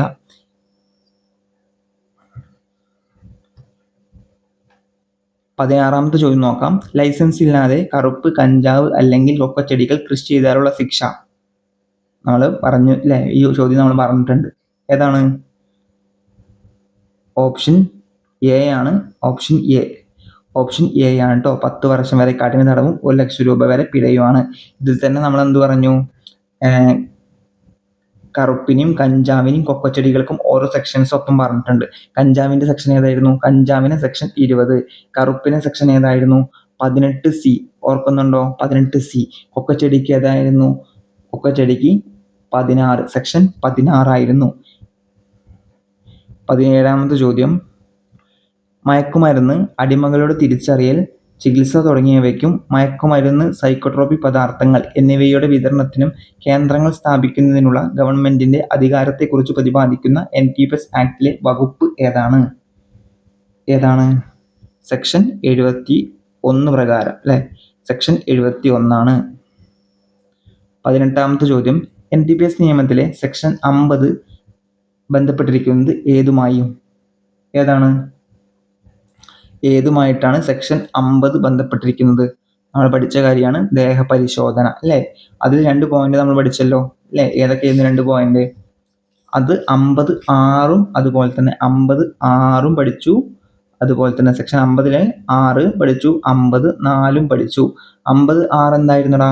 അന്വേഷണ ഉദ്യോഗസ്ഥൻ പരിശോധന റിപ്പോർട്ട് പകർപ്പ് തന്റെ മേലുദ്യോഗസ്ഥന് 72 മണിക്കൂറിനുള്ളിൽ കൈമാറണം. അതായിരുന്നു 50(6). 54 എന്തായിരുന്നു? സ്ത്രീക്ക് സ്ത്രീ തന്നെ പരിശോധന. ഓക്കെ, സ്ത്രീക്ക് സ്ത്രീ തന്നെ പരിശോധിക്കണം എന്ന് പറയുന്നതാണ് അല്ലെ. ദേഹപരിശോധന സ്ത്രീക്ക് സ്ത്രീ തന്നെ ആയിരിക്കണം. അതുപോലെ തന്നെ 56 എന്ന് പറയുന്നത് 72 മണിക്കൂർ കൊണ്ട് അന്വേഷണ ഉദ്യോഗസ്ഥൻ പരിശോധനന്റെ റിപ്പോർട്ട് മേലുദ്യോഗസ്ഥന് കൈമാറണം. ഓക്കെടാ. സെക്ഷൻ 50 ദേഹപരിശോധന. 19ാമത്തെ ചോദ്യം, സെക്ഷൻ 50 പ്രകാരം സ്ത്രീയുടെ ദേഹപരിശോധന നടത്തേണ്ടത് ആര്? ചോദ്യം വന്ന് കണ്ടോ? നമ്മൾ മുന്നേ പറഞ്ഞ കാര്യമല്ലേ, സ്ത്രീയുടെ പരിശോധന ആര് നടത്തണം? സ്ത്രീ മാത്രം. ഓപ്ഷൻ സി, സ്ത്രീ മാത്രം. 20ാമത്തെ ക്വസ്റ്റ്യൻ, നർക്കോട്ടിക് എന്ന പദം ഉത്ഭവിച്ചത് ഏത് ഭാഷയിൽ നിന്നാണ്? ഏത് ഭാഷയിൽ നിന്നാണ്? ഓപ്ഷൻ സി, ഗ്രീക്ക് ഭാഷയിൽ നിന്നിട്ടാണ് നർക്കോട്ടിക് എന്ന പദം ഉത്ഭവിച്ചത്. 21ാമത്തെ ചോദ്യം, NDPS ആക്ട് 1985 പ്രകാരം വ്യാവസായികമായ അളവിൽ അല്ലെങ്കിൽ വ്യാവസായിക അളവിൽ, അതായത് നമ്മൾ പറഞ്ഞു കൊമേഴ്ഷ്യൽ ക്വാണ്ടിറ്റി എന്ന് പറഞ്ഞു അല്ലേ, കൊമേഴ്ഷ്യൽ ക്വാണ്ടിറ്റിയിൽ മയക്കുമരുന്ന് കൈവശം വെച്ചാൽ ശിക്ഷ എന്തായിരിക്കും എന്നാ ചോദിച്ചത്.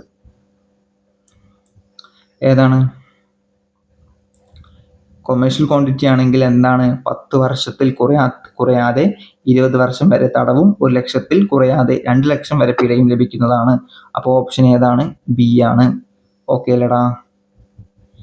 22ാമത്തെ ചോദ്യം, NDPS ആക്ട് പ്രകാരം ഏതെങ്കിലും അറസ്റ്റ് പിടിച്ചെടുക്കലും നടത്തുമ്പോൾ അറസ്റ്റിന്റെ പിടിച്ചെടുക്കലിന്റെയും റിപ്പോർട്ട് ഉടനടി ഉദ്യോഗസ്ഥ മേധാവിക്ക് ഡാഷിനുള്ളിൽ സമർപ്പിക്കണം. എത്ര സമയത്തിനുള്ളിൽ സമർപ്പിക്കണം എന്നാണ് ചോദ്യം. എത്രയാണ്? ഓപ്ഷൻ സി, 48 മണിക്കൂർ. NDPS ആക്ട് പ്രകാരം ഏതെങ്കിലും അറസ്റ്റ് പിടിച്ചെടുക്കലോ നടത്തുമ്പോൾ അറസ്റ്റിന്റെയോ പിടിച്ചെടുക്കലിന്റെയൊക്കെ റിപ്പോർട്ട് ഉടനടി ആർക്ക് കൊടുക്കണം? ഉദ്യോഗസ്ഥ മേധാവിക്ക് കൊടുക്കണം. എത്ര സമയത്തിനുള്ളിൽ? 48 മണിക്കൂറിനുള്ളിൽ. 23ാമത്തെ ചോദ്യം, NDPS നിയമപ്രകാരം ഒരു പ്രതിയെ അറസ്റ്റ് ചെയ്യുമ്പോൾ ദേഹപരിശോധന നടത്തുന്നതിന് ഗസറ്റഡ് ഓഫീസറുടെ സാന്നിധ്യം ആവശ്യമാണ്. ചുവടെ നൽകിയിരിക്കുന്ന പ്രസ്താവനകൾ പരിശോധിക്കുക. എന്താണ് ഒന്നാമത്തെ പ്രസ്താവന? പോലീസ് വകുപ്പിന് ഗസറ്റഡ് ഓഫീസർമാരുടെ സാന്നിധ്യം ഉറപ്പാക്കാവുന്നതാണ്. എക്സൈസ് വകുപ്പിലെ ഗസറ്റഡ് ഓഫീസർമാരുടെ സാന്നിധ്യം ഉറപ്പാക്കാവുന്നതാണ്. ഹയർ സെക്കൻഡറി സ്കൂളിലെ പ്രിൻസിപ്പൽമാരുടെ സാന്നിധ്യം ഉറപ്പാക്കാവുന്നതാണ്. റവന്യൂ വകുപ്പിലെ തഹസിൽദാർമാരുടെ സാന്നിധ്യം ഉറപ്പാക്കാവുന്നതാണ്. ഇതിൽ ഏതാണ് ശരിയായതെന്ന് ചോദിച്ചു അല്ലേ. ഹയർ സെക്കൻഡറി സ്കൂളിലെ പ്രിൻസിപ്പൽമാരുടെ സാന്നിധ്യം ഉറപ്പാക്കാവുന്നത്, അത് ശരിയാണോ? അത് തെറ്റാണ്. അപ്പൊ ശരിയായ പ്രസ്താവനകൾ ഏതൊക്കെയാണ്? 1, 2, 4. 1, 2, 4 എന്നിവ ശരി. ഓപ്ഷൻ എ ആണ് ശരിയായ ഉത്തരം. അപ്പോൾ നമ്മൾ NDPS ആക്ടിന്റെ അടിപൊളി കുറച്ച് ക്വസ്റ്റ്യൻസ് നോക്കി. അടുത്ത മൊഡ്യൂളായിട്ടുള്ള ഡിസ്റ്റിലറി ആൻഡ് വെയർഹൗസ് റൂൾസ് 1968 നോക്കാം. ഓക്കെ, അതിൽ ഒന്നാമത്തെ ചോദ്യം നോക്കാം. എന്താണ്? ഇറക്കുമതി ചെയ്തോ ഇന്ത്യൻ നിർമ്മിതമോ ആയ സ്പിരിറ്റിൽ കൃത്രിമ നിറങ്ങളോ ഫ്ലേവറോ ചേർത്ത് വിദേശ മദ്യം തയ്യാറാക്കുന്നത് പ്രക്രിയ. ഏതാണ് ആ പ്രക്രിയ? എന്താണ്? ഓപ്ഷൻ ബി അല്ലേ. Option B, compounding. രണ്ടാമത്തെ ചോദ്യം, സ്പിരിറ്റിനെ ജലവുമായി സംയോജിപ്പിക്കുന്ന പ്രക്രിയ എന്ത്? സ്പിരിറ്റിനെ ജലവുമായി സംയോജിപ്പിക്കുന്ന പ്രക്രിയ എന്താണ്? ഏതാണ്? Option C, reducing. എന്താണ് ബ്ലെൻഡിങ് എന്ന് പറഞ്ഞാൽ? ബ്ലെൻഡിങ് എന്ന് പറഞ്ഞാൽ വീര്യമുള്ളതോ അല്ലെങ്കിൽ വ്യത്യസ്ത വീര്യമുള്ളതോ ആയ 2 സ്പിരിറ്റുകളെ തമ്മിൽ കൂട്ടിയോജിപ്പിക്കുന്ന പ്രക്രിയയാണ് ഏത്? ബ്ലെൻഡിങ് എന്ന് പറയുന്നത്. കോമ്പൗണ്ടിങ് നമ്മൾ പറഞ്ഞു. എന്താണ്? ഇറക്കുമതി ചെയ്തതോ അല്ലെങ്കിൽ ഇന്ത്യൻ നിർമ്മിതമായ സ്പിരിറ്റിന്റെ കൃത്രിമ നിറങ്ങളോ അല്ലെങ്കിൽ ഫ്ലേവറോ ഒക്കെ ചേർത്ത് വിദേശ മദ്യം തയ്യാറാക്കുന്ന പ്രക്രിയയാണ് എന്ത്? കോമ്പൗണ്ടിങ് എന്ന് പറഞ്ഞു. മൂന്നാമത്തെ ചോദ്യം നോക്കാം. ENA എന്നത് എന്തിന്റെ ചുരുക്കപ്പേരാണ്? എല്ലാവർക്കും അറിയില്ലേ ENA. PYQ ചോദ്യമാണ്, കുറെ പ്രാവശ്യം വന്നിട്ടുണ്ട്. ENAന്റെ ഭാഗത്തുനിന്ന് ഫുൾ ഫോമും അതിന്റെ ഫോറും അങ്ങനത്തെ കാര്യങ്ങളൊക്കെ അല്ലേ. ENAന്റെ ഫുൾ ഫോം എന്താണ്? ENA എന്ന് പറഞ്ഞാൽ എന്താണ്? Extra neutral alcohol. Option B, extra neutral alcohol എന്നാണ്. നാലാമത്തെ ചോദ്യം, ENA ഇറക്കുമതി ലൈസൻസിനായി സമർപ്പിക്കേണ്ട ഫോറം ഏതാണ്? ഓപ്ഷൻ സി, ഫോറം 4A ആണ്. അഞ്ചാമത്തെ ചോദ്യം, ENA ഇറക്കുമതി ഫീസ് നിശ്ചയിക്കുന്ന അധികാരിയായിരിക്കുന്നത് ആരാണ്? ഓപ്ഷൻ ബി എക്സൈസ് കമ്മീഷണറാണ്. അപ്പോൾ നമ്മൾ എന്തൊക്കെ പഠിച്ചു ENA കുറിച്ച്? ENA ഫോറം ഏതാണ്? ഫോറം 4A ആണ്. ആരാണ് ഈ ഫീസ് നിശ്ചയിക്കുന്നത്? അത് എക്സൈസ് കമ്മീഷണറാണ്. ENA ഫുൾ ഫോം എന്താ? എക്സ്ട്രാ ന്യൂട്രൽ ആൽക്കഹോൾ എന്നാണ്.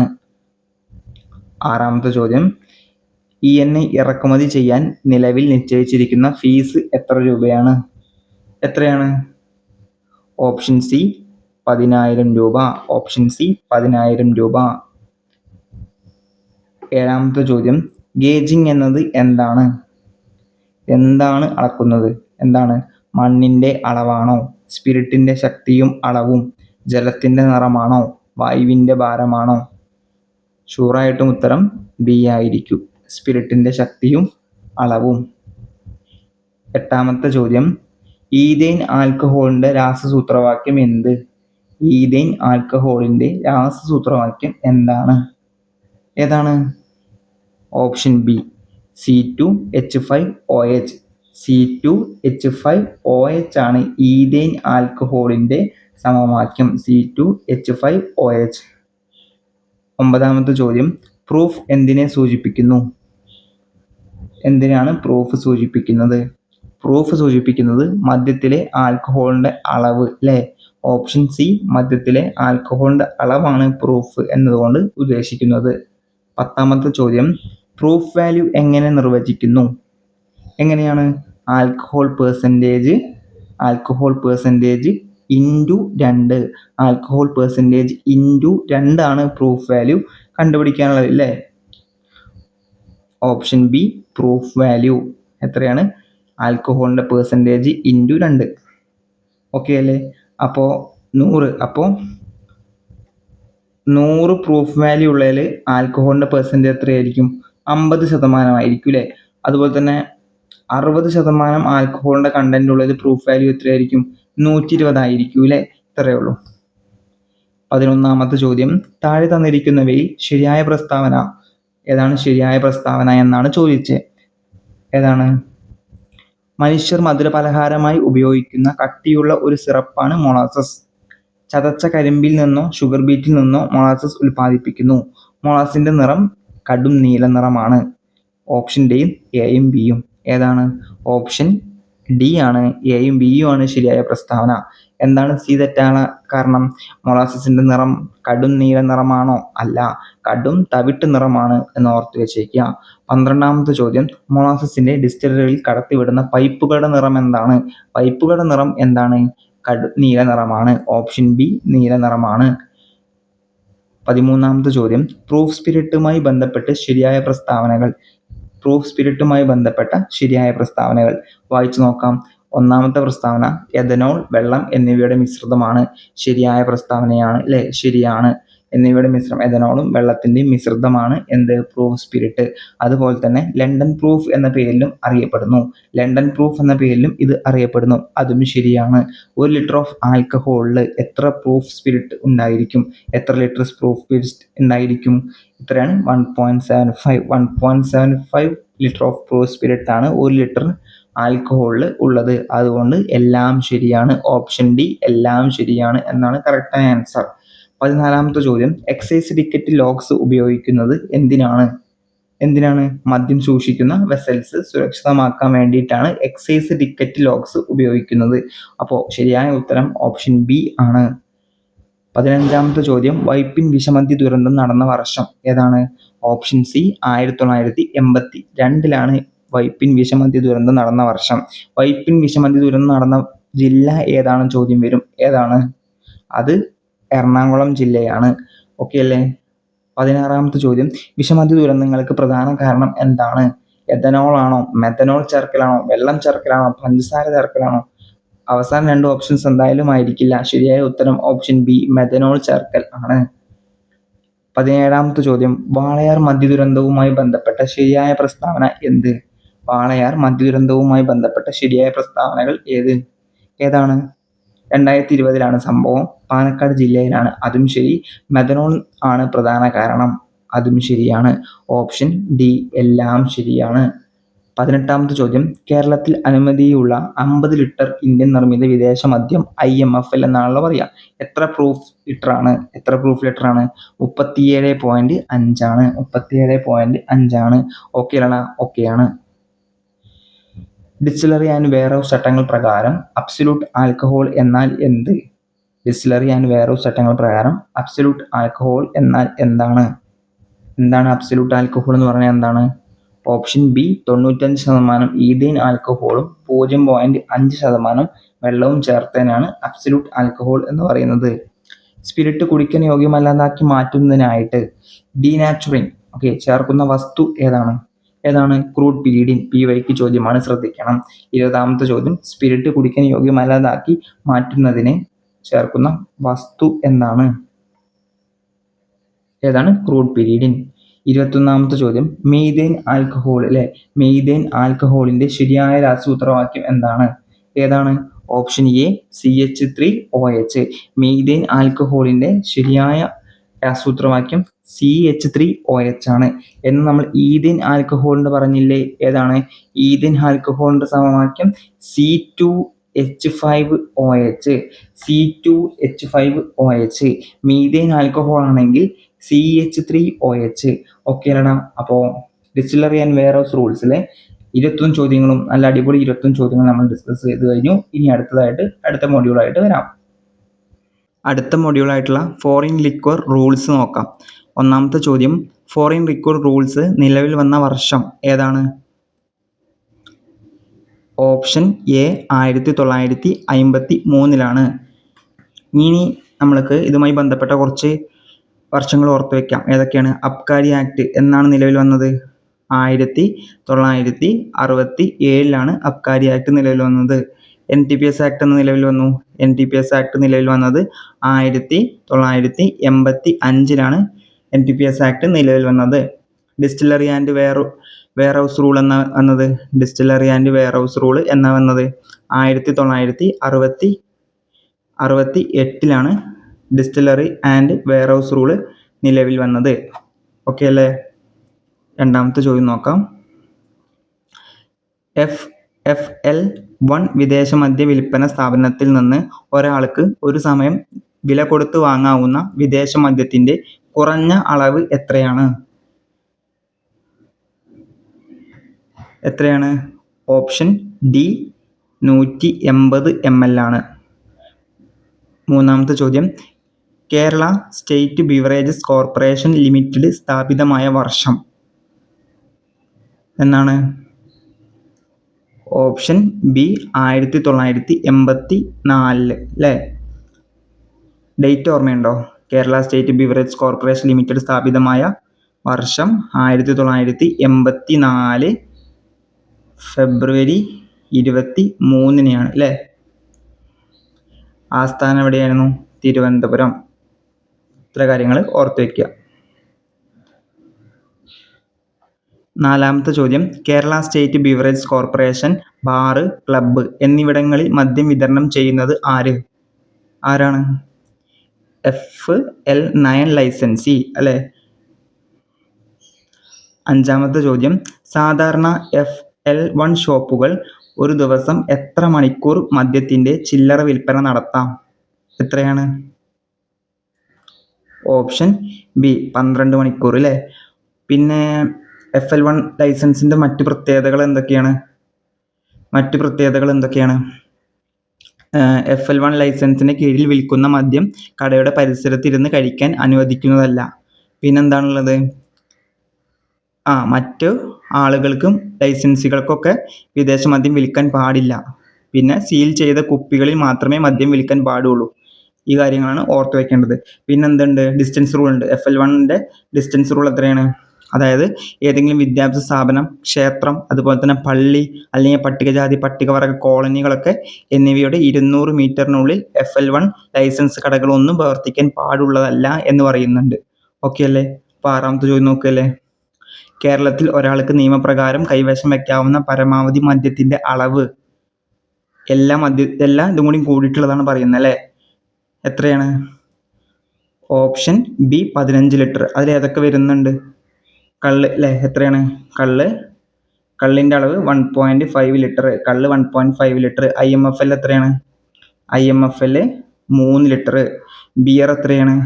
ബിയർ 3.5. വൈൻ എത്രയാണ്? അതും 3.5. FMFL എത്രയാണ്?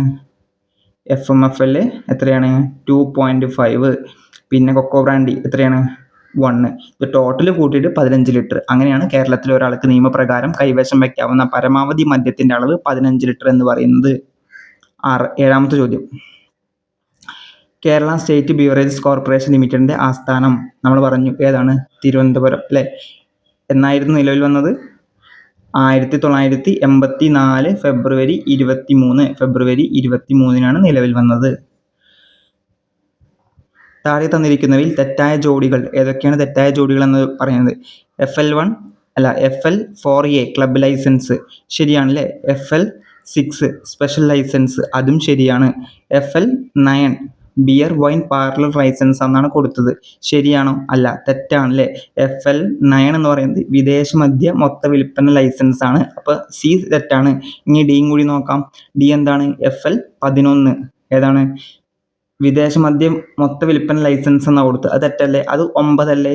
അപ്പോൾ ഏതാണ് ശരിക്കുള്ളത്? ബിയർ വൈൻ പാർലർ ലൈസൻസ് ആണ് അല്ലേ 11. അപ്പോൾ സിയും തെറ്റാണ്. FL11 കൊടുത്തും തെറ്റാ. അങ്ങോട്ടും ഇങ്ങോട്ടും തിരിച്ചാണ് കൊടുത്തത്. 9ാമത്തെ ക്വസ്റ്റ്യൻ നോക്കാം.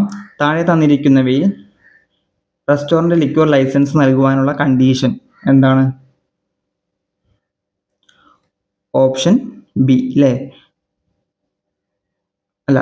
ഓപ്ഷൻ സി ആണ്. 40% കൂടുതൽ മദ്യവരുമാനം പോവാൻ പാടില്ല. 10ാമത്തെ ചോദ്യം. അതാത് സംസ്ഥാനങ്ങളിലെ മദ്യവിൽപ്പനയും വിതരണവും നിയന്ത്രിക്കുന്ന സംഘടന ഏതാണ്? Option B ABC. എന്താണ് ABCൻ്റെ ഫുൾ എന്താണ്? ആൽക്കഹോളിക് ബിവറേജ് കൺട്രോൾ അല്ലേ. ബിവറേജ് കൺട്രോൾ എന്നാണ് അല്ലേ. ഓക്കെ അല്ലേ. 11ാമത്തെ ചോദ്യം. ബിയർ ആൻഡ് വൈൻ ലൈസൻസ് സംബന്ധിച്ച ശരിയായ പ്രസ്താവന ഏത്? ബിയർ ആൻഡ് വൈൻ ലൈസൻസ് സംബന്ധിച്ച് ശരിയായ പ്രസ്താവന ഏതാണെന്ന ചോദ്യം. ഏതാണ്?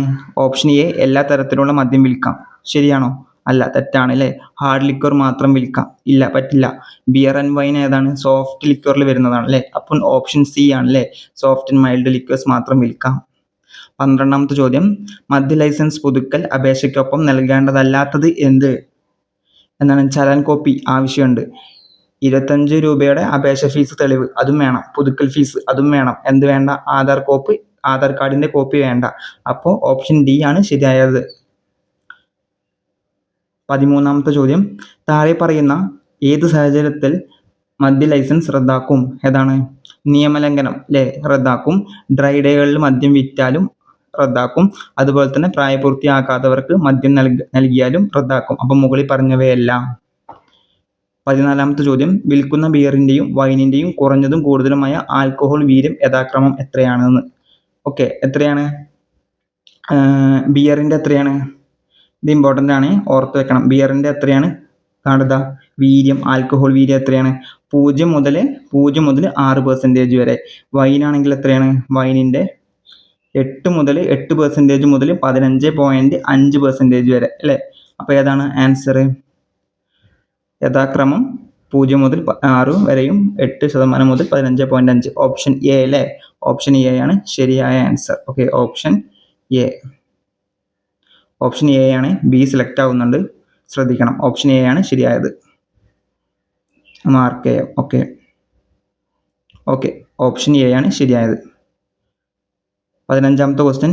പരമാവധി 12 മണിക്കൂർ പ്രവർത്തന സമയമുള്ള കള്ള് ഷോപ്പുകളും FL1 ഷോപ്പുകളും പ്രവർത്തിക്കുന്ന സമയപരിധി ക്രമം എത്രയാണ്? കള്ള് ഷോപ്പുകൾ എത്ര സമയമാണ്? കള്ള് ഷാപ്പ് എത്രയാണ്? കള്ള് ഷാപ്പ് 8 മുതൽ 10 മണി വരെയും രാവിലെ 8 മണി മുതൽ 10 മണി വരെയും. എന്നാൽ FL1 ഷോപ്പുകളുടെ സമയം 9 മണി മുതൽ 11 മണി വരെയാണ് അല്ലേ. അപ്പോൾ ഏതാണ് ശരിയായ പ്രസ്താവന? രാവിലെ 8 മണി മുതൽ രാത്രി 10 വരെയും രാവിലെ 9 മണി മുതൽ 11 വരെയും. ഓപ്ഷൻ എ ആണ് അല്ലേ. Option A. 16ാമത്തെ ചോദ്യം, കേരളത്തിൽ 23 വയസ്സുള്ള ഒരാൾക്ക് ജീൻ മദ്യത്തിന്റെ ആൽക്കഹോൾ വീര്യവും കൈവശം വയ്ക്കാവുന്ന പരമാവധി അളവും എത്രയാണ്? ഏതാണ് answer? Answer 65 proof and 3 litre. കൈവശം വയ്ക്കാവുന്ന പരിധി 3 ലിറ്റർ ആണ്. ആൽക്കഹോളിന്റെ വീര്യം എന്ന് പറയുന്നത് 65 പി ആണ് അല്ലേ.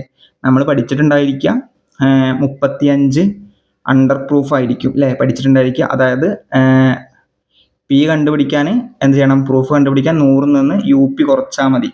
ഓക്കെ, അപ്പോൾ 100 എന്ന് പറയുന്നത് 100 തന്നെ, UP എന്ന് പറയുന്നത് എത്രയാണ്? 35 അല്ലേ. അപ്പോൾ 65 വരും അല്ലേ. 65 പി ആണ് ആൻസർ വരിക. അതാണ് ഇവിടെ കൊടുത്തിരിക്കുന്നത്. എ ഓപ്ഷൻ അങ്ങനെയാണ് വന്നത്.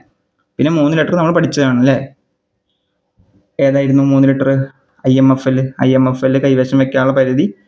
ജീൻ എന്ന് പറയുന്നത് ഒരു വിദേശ മദ്യമാണ് അല്ലേ.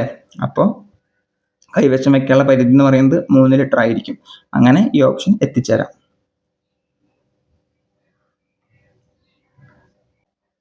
അടുത്ത മൊഡ്യൂള് കോട്ട്പ ആക്ട് ആണ്. നമുക്ക് കോട്ട്പ ആക്ടിലെ നല്ല ക്വസ്റ്റ്യൻസ് നോക്കാം. ഓക്കെ, ഒന്നാമത്തെ ചോദ്യം, പൊതുസ്ഥലങ്ങളിൽ പുകവലി നിരോധിച്ചിരിക്കുന്ന കോട്ട്പ വകുപ്പ് ഏതാണ്? സെക്ഷൻ 4 ആണോ, 5 ആണോ, 6 ആണോ, 7 ആണോ? ഏതാണ്? ഓപ്ഷൻ എ സെക്ഷൻ 4 ആണ്.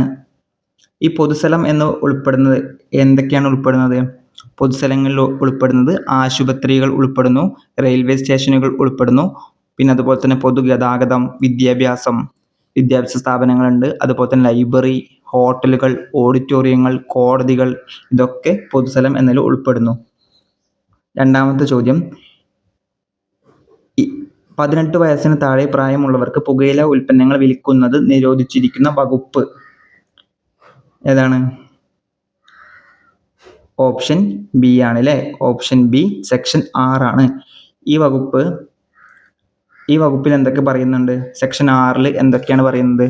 സെക്ഷൻ 6 ഇത് പറയുന്നത്, അതായത് കടയുടെ മുന്നിൽ 18 വയസ്സിന് താഴെയുള്ളവർക്ക് പുകയില ഉൽപ്പന്നങ്ങൾ വിൽക്കുന്നത് ശിക്ഷാർഹമാണെന്ന്.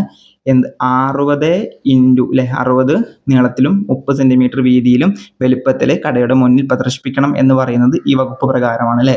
സെക്ഷൻ 6 പ്രകാരം. ഓക്കെ അല്ലേ. മൂന്നാമത്തെ ചോദ്യം, പൊതുസ്ഥലത്ത് പുകവലിക്കുന്നവരിൽ നിന്ന് പിഴ ഈടാക്കാൻ അധികാരം നൽകുന്ന കോട്ട്പ വകുപ്പ് ഏതാണ്? പൊതുസ്ഥലത്ത് പുകവലി നിരോധിച്ചിരിക്കുന്ന വകുപ്പ് എന്ന് പറയുന്നത് സെക്ഷൻ 4 ആണ്. എന്നാൽ അതിന്റെ ശിക്ഷ അല്ലെങ്കിൽ പിഴ നടപ്പാക്കുന്നത് സെക്ഷൻ 21 പ്രകാരമാണ്. ഓപ്ഷൻ എ സെക്ഷൻ 21 പ്രകാരമാണ് അല്ലേ. ഓപ്ഷൻ എ സെക്ഷൻ 21 പ്രകാരമാണ് പൊതുസ്ഥലത്ത് പുകവലിക്കുന്നവരിൽ നിന്ന് പിഴ ഈടാക്കാൻ അധികാരം നൽകുന്നത്. ഈ പിഴ എത്രയാണെന്ന് നമ്മൾ വരുന്ന ചോദ്യത്തിൽ പറയുന്നുണ്ട് കേട്ടോ. ഇതാ ചോദ്യം വന്നു, ആ ചോദ്യം തന്നെ വന്നു. പൊതുസ്ഥലത്ത് പുകവലിച്ച് ലഭിക്കാവുന്ന പരമാവധി പിഴ എത്രയാണ്? ഓപ്ഷൻ ബി 200 രൂപ അല്ലേ. ഓപ്ഷൻ ബി 200 രൂപയാണ്.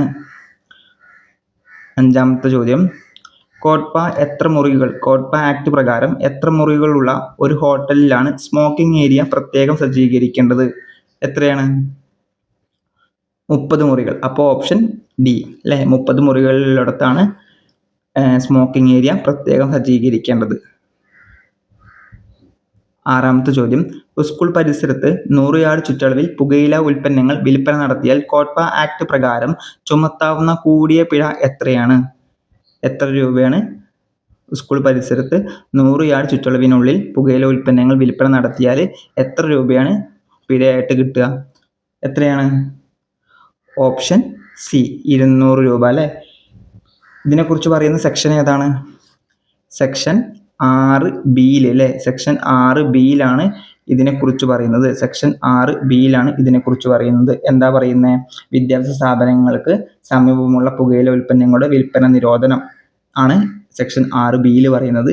ഇതിനുള്ള ശിക്ഷ 200 രൂപയാണ്. അത് കൊടുക്കുന്നത് ഏത് വകുപ്പ് പ്രകാരമാണ്? സെക്ഷൻ വകുപ്പ് 24 പ്രകാരമാണ് കൊടുക്കുന്നത്. സെക്ഷൻ 4 ഉണ്ടായിരുന്നല്ലോ, നമ്മൾ പഠിച്ചില്ല. ഇപ്പോൾ പൊതുസ്ഥലത്ത് പുകവലി നിരോധിക്കുന്നത് സെക്ഷൻ 4 അതിന്റെ ശിക്ഷ 200 രൂപ തന്നെയായിരുന്നു. അത് ശിക്ഷ കൊടുക്കുന്നത് ഏത് വകുപ്പ് പ്രകാരമാണ്? സെക്ഷൻ 21 പ്രകാരമാണ്. ഈ കാര്യങ്ങളൊക്കെ ഓർത്ത് വെക്കുക. ഏഴാമത്തെ ചോദ്യം നോക്കാം. ലോക പുകയില വിരുദ്ധ ദിനം എന്നാണ്? ലോക പുകയില വിരുദ്ധ ദിനം എന്നാണ്? Option C May 31. എട്ടാമത്തെ ചോദ്യം, സിഗരറ്റിന്റെയോ മറ്റെന്തെങ്കിലും പുകയില ഉൽപ്പന്നങ്ങളുടെയോ ടേബിളുകളും അതുപോലെ തന്നെ മുന്നറിയിപ്പുകളും ഇംഗ്ലീഷിലോ ഇന്ത്യൻ ഭാഷകളിലോ ആയിരിക്കണം എന്ന് പ്രതിപാദിക്കുന്ന കോട്ട്പ ആക്ടിലെ വകുപ്പ് ഏതാണ്? ഓപ്ഷൻ ബി സെക്ഷൻ 9 ആണ് അല്ലേ. സെക്ഷൻ 9 സിഗരറ്റിന്റെയോ മറ്റെന്തെങ്കിലും പുകയില ഉൽപ്പന്നങ്ങളുടെയോ മുന്നറിയിപ്പുകൾ ഇംഗ്ലീഷിലോ ഇന്ത്യൻ ഭാഷകളിലോ ആയിരിക്കണം എന്ന് പറയുന്നത്. അല്ലെങ്കിൽ എങ്ങനെയാണ്? ഭാഗികമായി ഇംഗ്ലീഷിലോ അല്ലെങ്കിൽ ഇന്ത്യൻ ഭാഷകളിലോ ഉപയോഗിക്കാം, പ്രശ്നമില്ല. ഓക്കെ അല്ലേ? 9ാമത്തെ ചോദ്യം, ഇന്ത്യയിൽ വിൽപ്പന നടത്തുന്ന പുകയില ഉൽപ്പന്ന പാക്കറ്റിൽ എത്ര ശതമാനം സ്ഥലത്ത് പുകയില ഉൽപ്പന്നം ഉപയോഗിച്ചാൽ ഉണ്ടാകുന്ന ദോഷഫലങ്ങളെക്കുറിച്ച് മുന്നറിയിപ്പ് ഉണ്ടാകണം? എത്ര ശതമാനം സ്ഥലത്താണ്? 85 ഓപ്ഷൻ ബി 85% സ്ഥലത്താണ് ചിത്ര മുന്നറിയിപ്പുകൾ വേണ്ടത് അല്ലേ. ഈ ചിത്ര മുന്നറിയിപ്പുകൾ ഓരോ വർഷവും മാറ്റേണ്ടതാണ്. അതുപോലെ തന്നെ മുന്നറിയിപ്പുകളുടെ നിറം, വലിപ്പം എന്നിവ മാനദണ്ഡങ്ങൾക്ക് അനുസരിച്ചായിരിക്കണം. ഓക്കെ അല്ലേ? 10ാമത്തെ ചോദ്യം, പൊതുസ്ഥലങ്ങളിൽ പ്രദർശിപ്പിക്കേണ്ട പുകവലി പാടില്ല, ഇവിടെ പുകവലിക്കരുത്, ശിക്ഷാർഹമാണ് എന്നീ ബോർഡിന്റെ വലിപ്പം എത്രയാണ്? നമ്മൾ ഓൾറെഡി പറഞ്ഞു അല്ലേ. ഈ ചോദ്യം എത്രയാണ്? Option D 60 centimetre to 30 centimetre. ഇങ്ങോട്ട് 60 സെന്റിമീറ്ററും ഇങ്ങോട്ട് 30 സെന്റിമീറ്ററും. ഈ വലിപ്പത്തിലുള്ള ഒരു ബോർഡിലാണ് പുകവലി പാടില്ല, പുകവലിക്കരുത്, ശിക്ഷാർഹമാണ് എന്നീ വാചകങ്ങൾ പൊതുസ്ഥലങ്ങളിൽ പ്രദർശിപ്പിക്കേണ്ടത്. ഇന്ത്യയിൽ ഏറ്റവും കൂടുതൽ പുകയില ഉൽപ്പാദിപ്പിക്കുന്ന സംസ്ഥാനം ഏതാണ്? ഏതാണ്? Option D Andhra Pradesh. അതുപോലെ തന്നെ കേരളത്തിൽ ഏറ്റവും കൂടുതൽ പുകയില ഉൽപ്പാദിപ്പിക്കുന്ന ജില്ല ഏതാണ്? കാസർഗോഡാണ് അല്ലേ. കാസർഗോഡിലാണ് കേരളത്തിൽ ഏറ്റവും കൂടുതൽ പുകയില ഉൽപ്പാദിപ്പിക്കുന്ന ജില്ല. 12ാമത്തെ ചോദ്യം, കേരളത്തിലെ ആദ്യ പുകയില വിമുക്ത ജില്ല ഏതാണ്? Option B Kottayam. കേരളത്തിലെ ആദ്യ പുകയില ഉൽപ്പന്ന പരസ്യരഹിത ജില്ല ഏതാണ്? Option A Thiruvananthapuram. 14ാമത്തെ ചോദ്യം, കോട്ട്പ കേസുകൾ വിചാരണ ചെയ്യാൻ അധികാരമുള്ള കോടതി ഏത് കോടതിക്കാണ് അധികാരമുള്ളത്? ജുഡീഷ്യൽ ഫസ്റ്റ് ക്ലാസ് മജിസ്ട്രേറ്റ് കോടതി, ഓപ്ഷൻ എ. പിന്നെ കോട്ട്പ ആക്ടിലെ ശിക്ഷകൾക്ക് അല്ലെങ്കിൽ കുറ്റങ്ങൾക്ക് ജാമ്യം ലഭിക്കാവുന്നതാണ് അല്ലേ. അത് ഓർത്ത് വെക്കുക. 15ാമത്തെ ചോദ്യം, കോട്ട്പ നിയമം ഇന്ത്യയിൽ നടപ്പിലാക്കാൻ വഴിയൊരുക്കിയ WHO വേൾഡ് ഹെൽത്ത് ഓർഗനൈസേഷന്റെ സമ്മേളനം ഏതാണ്? എത്രാമത്തെ സമ്മേളനമാണ്? 43ാമത്തെ അല്ലെ. ഓപ്ഷൻ ഡി 43ാമത്തെ അസംബ്ലിയിലാണ് കോട്ട്പ നിയമം ഇന്ത്യയിൽ നടപ്പിലാക്കാൻ വേണ്ടിയിട്ട് വഴിയൊരുക്കിയത്. 16ാമത്തെ ചോദ്യം, പൊതുസ്ഥലത്ത് പുകവലി നിരോധിച്ചുകൊണ്ട് കേരള ഹൈക്കോടതി ഉത്തരവിറക്കിയ വർഷം ഏതാണ്?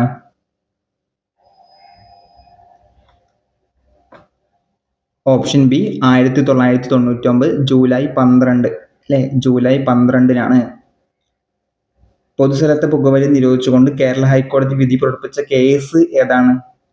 K Ramakrishnan versus Kerala state of Kerala അല്ലെ. സ്റ്റേറ്റ് ഓഫ് കേരള കേസിലാണ് പൊതുസ്ഥലത്തെ പുകവലി നിരോധിച്ചുകൊണ്ട് കേരള ഹൈക്കോടതി വിധി പുറപ്പെടുവിച്ച കേസ് എന്ന് പറയുന്നത് K Ramakrishnan versus state of Kerala ആണ്. ക്യാമ്പയിൻ അഗെയിൻസ്റ്റ് ആൽക്കഹോളിസം എന്ന് പറയുന്ന മൊഡ്യൂളിലെ PYQ വിത്ത് മറ്റു കുറച്ച് ചോദ്യങ്ങളും ഉൾപ്പെടുത്തിയിട്ടുള്ള ഒരു മോക്ക് ടെസ്റ്റ് ആണ് ഇത് ചെയ്യാൻ പോകുന്നത്. അപ്പോൾ നമുക്ക് സമയം കളയാതെ നേരെ ഒന്നാമത്തെ ചോദ്യത്തിലേക്ക് പോവാം. ഒന്നാമത്തെ ചോദ്യം, ഇന്ത്യൻ ഭരണഘടനയിലെ മദ്യനിരോധനവുമായി ബന്ധപ്പെട്ട പ്രധാന അനുച്ഛേദം ഏതാണ്? Option C 47. 47 ഇന്ത്യൻ ഭരണഘടനയിൽ മദ്യനിരോധനവുമായി ബന്ധപ്പെട്ട അനുച്ഛേദം.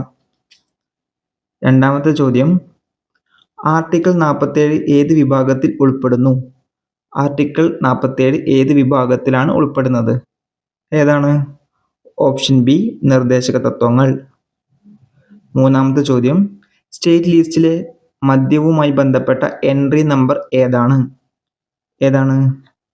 Option C 51. സ്റ്റേറ്റ് ലിസ്റ്റിലെ മദ്യവുമായി ബന്ധപ്പെട്ട എൻട്രി നമ്പർ ഏതാണ്? 51. നാലാമത്തെ ചോദ്യം, 7ാം ഷെഡ്യൂളിലെ ഏത് ലിസ്റ്റിലാണ് മദ്യം ഉൾപ്പെടുത്തിയിരിക്കുന്നത്?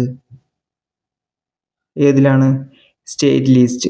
ഓപ്ഷൻ ബി സ്റ്റേറ്റ് ലിസ്റ്റിലാണ്. 7ാം ഷെഡ്യൂളിലെ ഏത് ലിസ്റ്റിലാണ് മദ്യം ഉൾപ്പെടുത്തിയിരിക്കുന്നത്? ഏതിലാണ്? State list. സ്റ്റേറ്റ് ലിസ്റ്റിലാണ് മദ്യം ഉൾപ്പെടുത്തിയിരിക്കുന്നത്.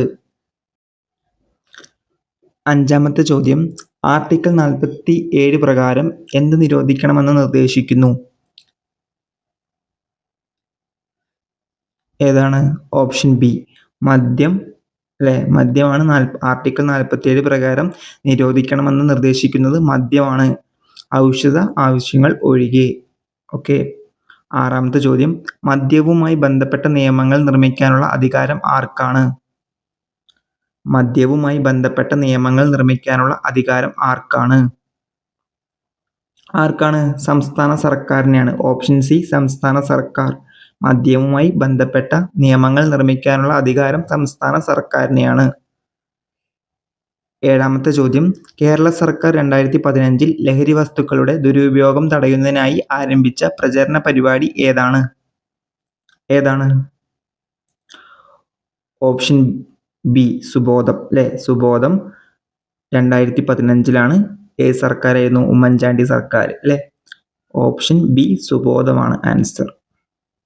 8ാമത്തെ ചോദ്യം, ലഹരി വസ്തുക്കളെ കുറിച്ചുള്ള വിവരങ്ങൾ പോലീസിനെ അറിയിക്കുന്നതിനായി കൊച്ചി സിറ്റി പോലീസ് ആരംഭിച്ച മൊബൈൽ ആപ്ലിക്കേഷൻ ഏതാണ്? ഏതാണ്? Option C Yodhav. 9ാമത്തെ ചോദ്യം, ക്ലീൻ ക്യാമ്പസ് സേഫ് ക്യാമ്പസ് ക്യാമ്പയിന്റെ ബ്രാൻഡ് അംബാസിഡർ ആരാണ്? ആരാണ്? Mammootty. Clean campus safe campus എന്നതിൻ്റെ അല്ലെങ്കിൽ ആ ക്യാമ്പയിൻ്റെ ബ്രാൻഡ് അംബാസിഡർ ആരാണ്? Mammootty. Clean campus safe campus campaign ഉദ്ഘാടനം ചെയ്താര്? ആരാണ്? അതും മമ്മൂട്ടി. ബ്രാൻഡ് അംബാസിഡറും മമ്മൂട്ടി, ഉദ്ഘാടനം ചെയ്തതും മമ്മൂട്ടി. 11ാമത്തെ ചോദ്യം, മീഡിയ ആക്ട് പ്രകാരം ടെലിവിഷനിലും റേഡിയോയിലും മദ്യപരസ്യങ്ങൾ പ്രക്ഷേപണം ചെയ്യാൻ പാടില്ലാത്ത സമയം ഏതാണ്? ഏതാണ്? ഓപ്ഷൻ ബി രാവിലെ 6 മണി മുതൽ രാത്രി 9 മണി വരെയാണ് മീഡിയ ആക്ട് പ്രകാരം ടെലിവിഷനിലും റേഡിയോയിലും മദ്യപരസ്യങ്ങൾ പ്രക്ഷേപണം ചെയ്യാൻ പാടില്ലാത്ത സമയം. 6 മണി മുതൽ 9 മണി വരെ. രാവിലെ 6 മണി മുതൽ രാത്രി 9 മണി വരെ. 12ാമത്തെ ചോദ്യം, 2017 തിരുവനന്തപുരത്ത് വിരാട് കോഹ്ലിയും ഇന്ത്യൻ ക്രിക്കറ്റ് ടീം അംഗങ്ങളും ചേർന്ന് തുടക്കം കുറിച്ച ലഹരി വിരുദ്ധ ക്യാമ്പയിൻ ഏതാണ്? ഏതാണ്? പേര് തന്നെ ഉണ്ടല്ലോ, ക്രിക്കറ്റ് എന്ന പേര് തന്നെ ഉണ്ട്. ക്യാമ്പയിൻ്റെ പേരിലും ക്രിക്കറ്റ് ഉണ്ട്. Option B yes to cricket, no to drugs.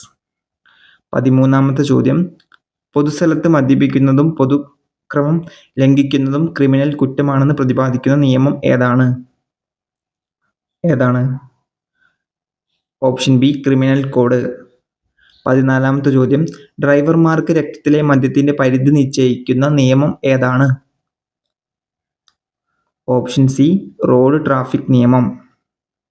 15ാമത്തെ ചോദ്യം, കേരളത്തിലെ മയക്കുമരുന്ന് ദുരുപയോഗം പൂർണ്ണമായും ഇല്ലാതാക്കാൻ ലക്ഷ്യമിടുന്ന പുനർജനി 2030 പദ്ധതിയിലേക്കുള്ള ആദ്യപടിയായി കണക്കാക്കുന്നത് ഏത് ക്യാമ്പയിനാണ്?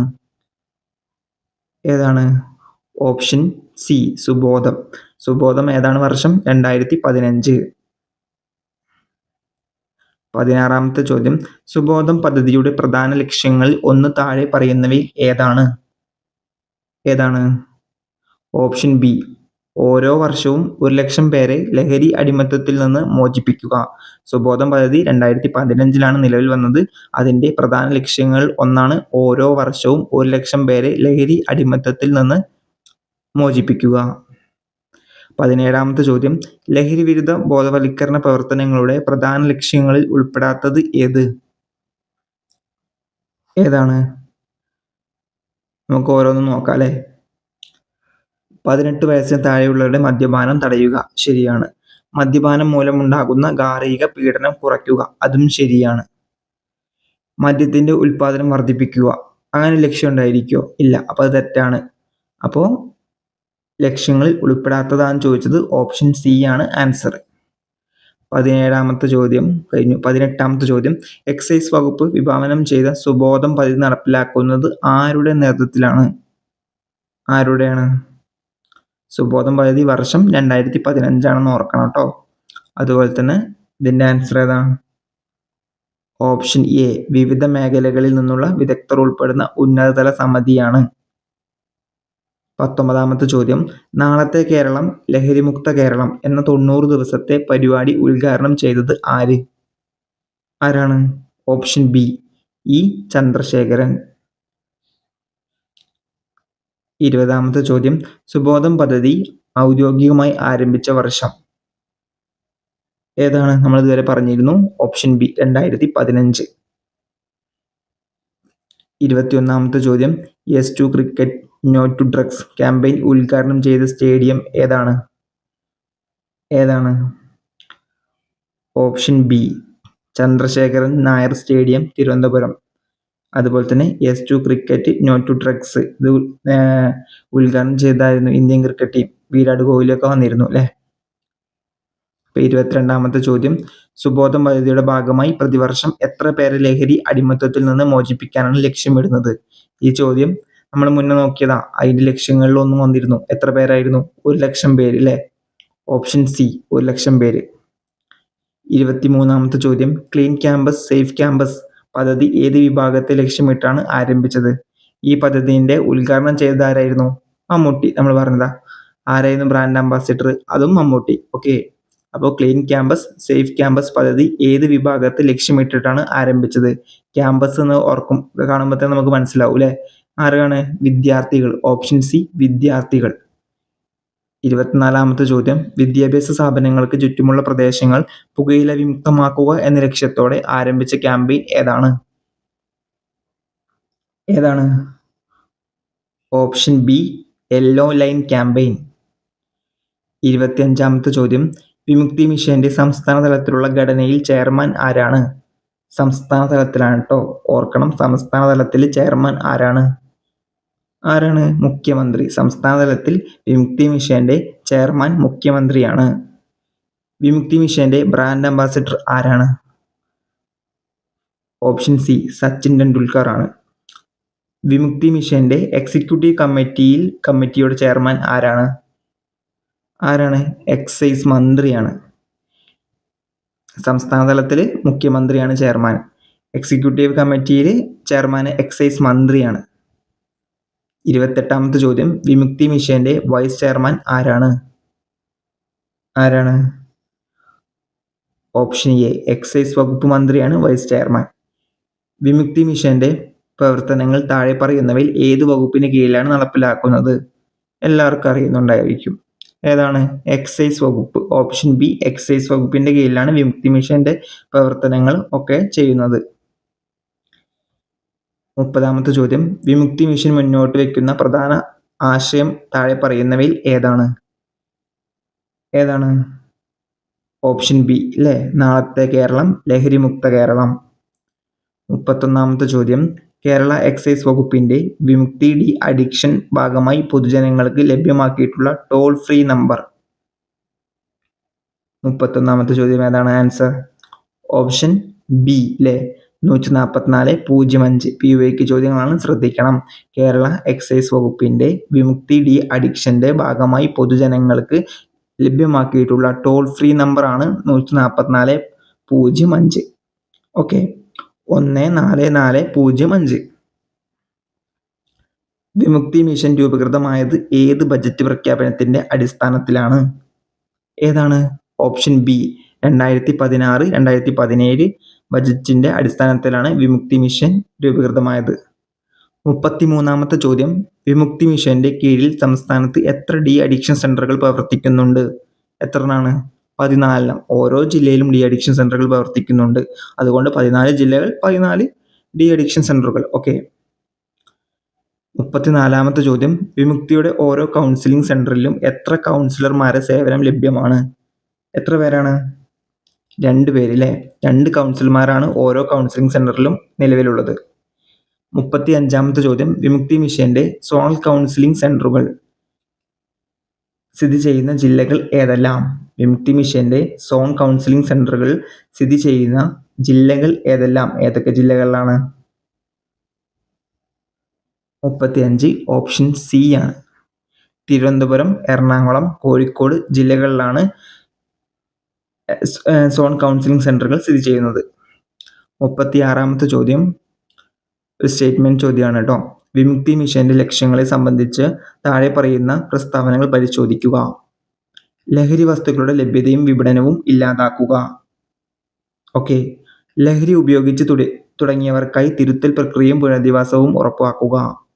യുവാക്കൾക്ക് വിദ്യാർത്ഥികൾക്ക് ബോധവൽക്കരണം നൽകുക. ഏതൊക്കെയാണ്? ഇവയെല്ലാം ശരിയാണല്ലേ? ഓപ്ഷൻ ഡി ഇവയെല്ലാം ശരിയാണ്. 37ാമത്തെ ചോദ്യം അതും ഒരു സ്റ്റേറ്റ്മെന്റ് ക്വസ്റ്റ്യൻ ആണ്. ഡി അഡിക്ഷൻ സെന്ററുകളെ കുറിച്ച് താഴെ പറയുന്നവയിൽ വസ്തുതകൾ പരിശോധിക്കുക. ആരോഗ്യ വകുപ്പിന്റെ കീഴിലുള്ള ആശുപത്രികളിലായി 14 ഡി അഡിക്ഷൻ സെന്ററുകൾ പ്രവർത്തിക്കുന്നു. 14 നമ്മൾ ഓൾറെഡി പറഞ്ഞു അല്ലേ? അപ്പോൾ അത് ശരിയായിരിക്കും. OP സേവനത്തിന് പുറമെ യോഗ, മാനസിക ഉല്ലാസ സൗകര്യങ്ങൾ എന്നിവ ഇവിടെ ലഭ്യമാണ്. അതും ശരിയാണ്.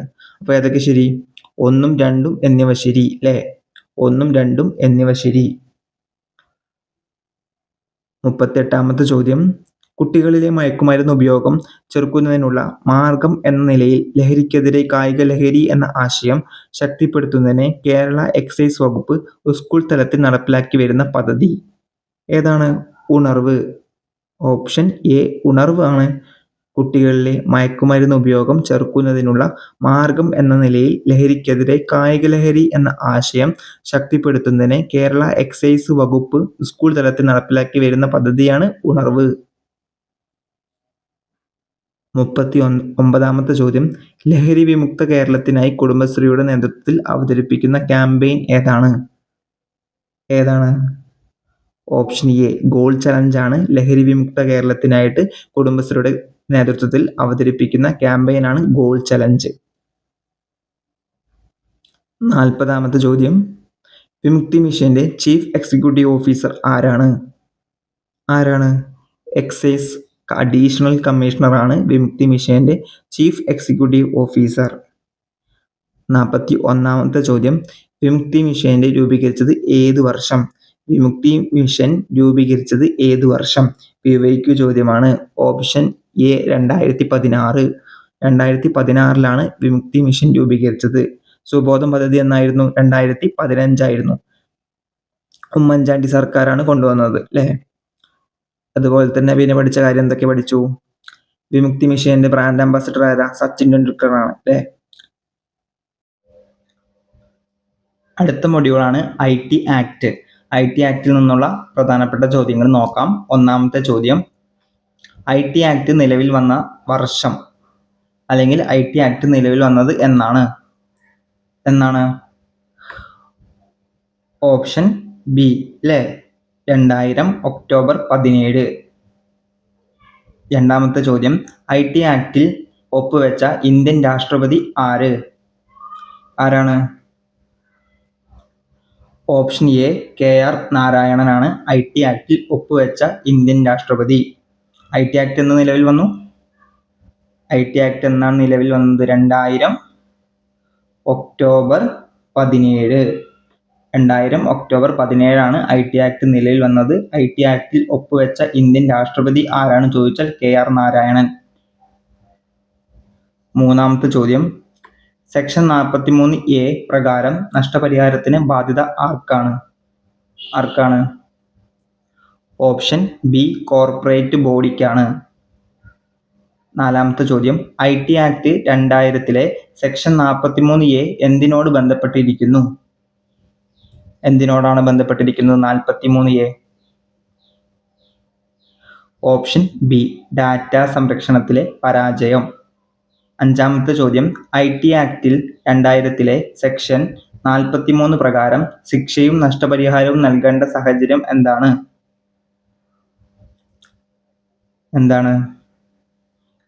ഓപ്ഷൻ ബി അനുമതിയില്ലാതെ കമ്പ്യൂട്ടർ അല്ലെങ്കിൽ കമ്പ്യൂട്ടർ സിസ്റ്റം, നെറ്റ്വർക്ക് തുടങ്ങിയവ ഉപയോഗിച്ച് കേടുപാടുകൾ വരുത്തുന്നത്. ആറാമത്തെ ചോദ്യം സെക്ഷൻ 65 പ്രതിപാദിക്കുന്നത് ഏത് കുറ്റകൃത്യത്തെയാണ്? ഏതാണ്? ഓപ്ഷൻ സി സൈബർ ടാമ്പറിങ് അല്ലേ? IT ആക്ട് 2000 സെക്ഷൻ 65 പ്രതിപാദിക്കുന്നത് എന്താണ്? സൈബർ ടാമ്പറിങ് ആണ്. സെക്ഷൻ 65 പ്രകാരം കുറ്റക്കാരനായി തെളിഞ്ഞാൽ പരമാവധി ശിക്ഷ എന്താണ്? സൈബർ ടാമ്പറിങ് ചെയ്താൽ സെക്ഷൻ 65 എന്താണ്? സൈബർ ടാമ്പറിങ് ആണ്. അതിന്റെ ശിക്ഷ പരമാവധി എന്താണ്? ഓപ്ഷൻ ബി 3 വർഷം വരെ തടവോ 2 ലക്ഷം വരെ പിഴയോ അല്ലെങ്കിൽ രണ്ടും കൂടിയും. സൈബർ ടാമ്പറിങ്ങിനുള്ള ശിക്ഷയാണ് 3 വർഷം വരെ തടവോ 2 ലക്ഷം വരെ പിഴയോ അല്ലെങ്കിൽ രണ്ടും കൂടിയും. 8ാമത്തെ ചോദ്യം, ഒരു വാറന്റും കൂടാതെ പോലീസ് ഉദ്യോഗസ്ഥർ നടപടി സ്വീകരിക്കാവുന്ന സൈബർ കുറ്റകൃത്യം എന്താണ്?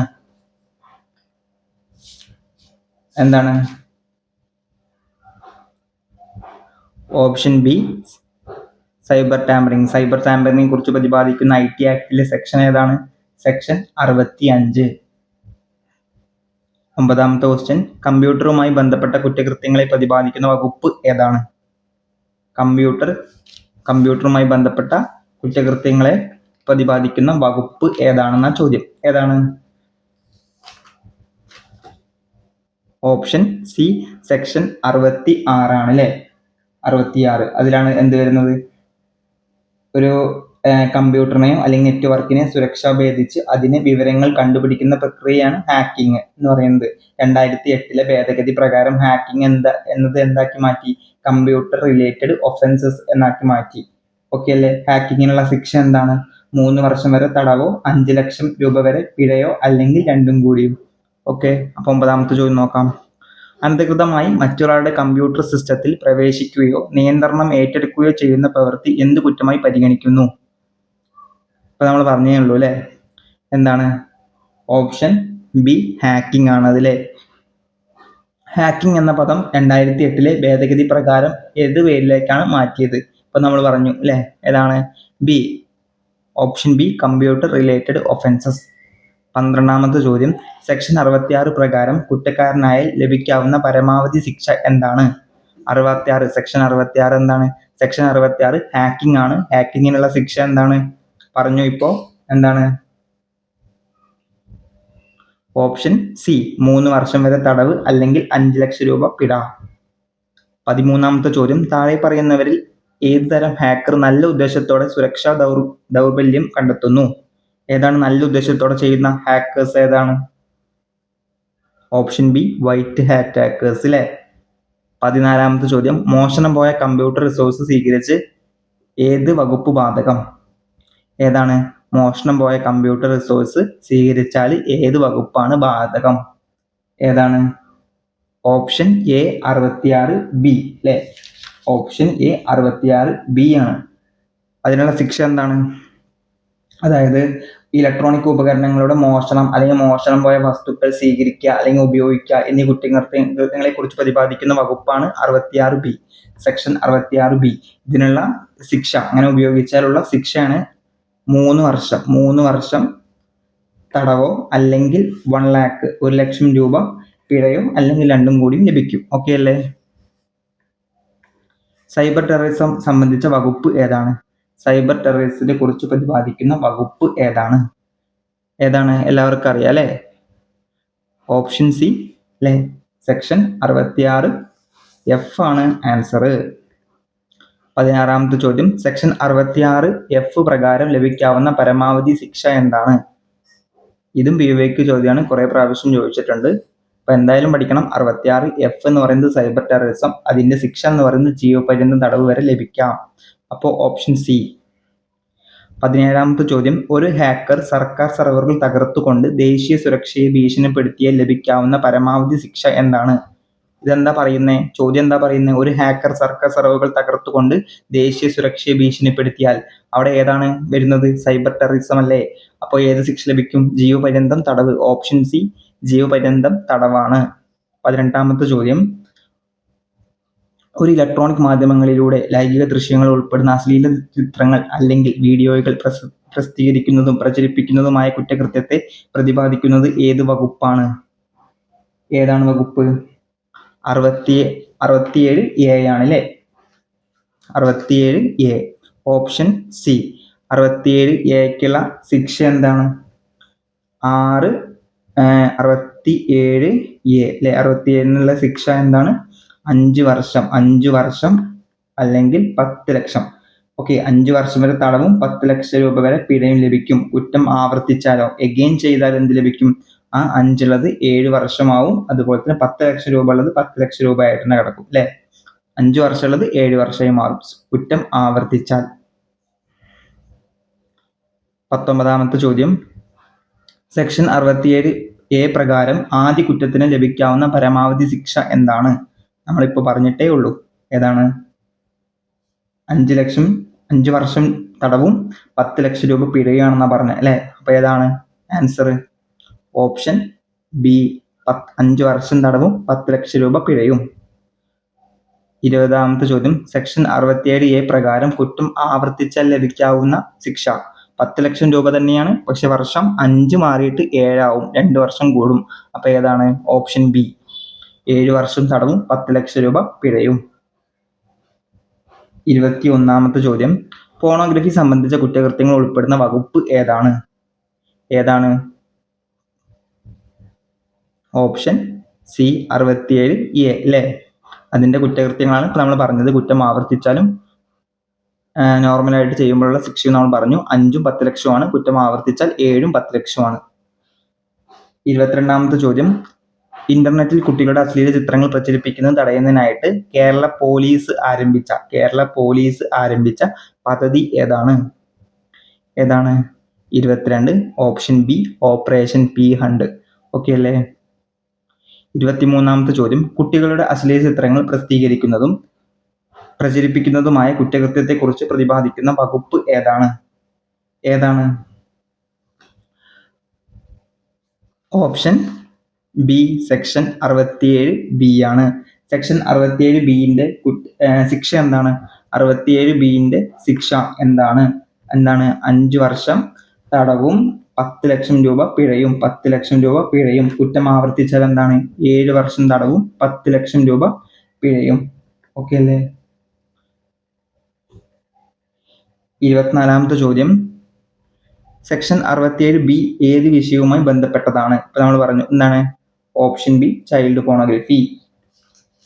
അടുത്ത ചോദ്യം, 25ാമത്തെ ചോദ്യം, ഒരു വ്യക്തിയുടെ സമ്മതമില്ലാതെ സ്വകാര്യ രേഖകൾ കൈവശപ്പെടുത്തുകയോ വെളിപ്പെടുത്തുകയോ ചെയ്താൽ ഏത് വകുപ്പ് പ്രകാരമാണ് ശിക്ഷ ലഭിക്കുന്നത്?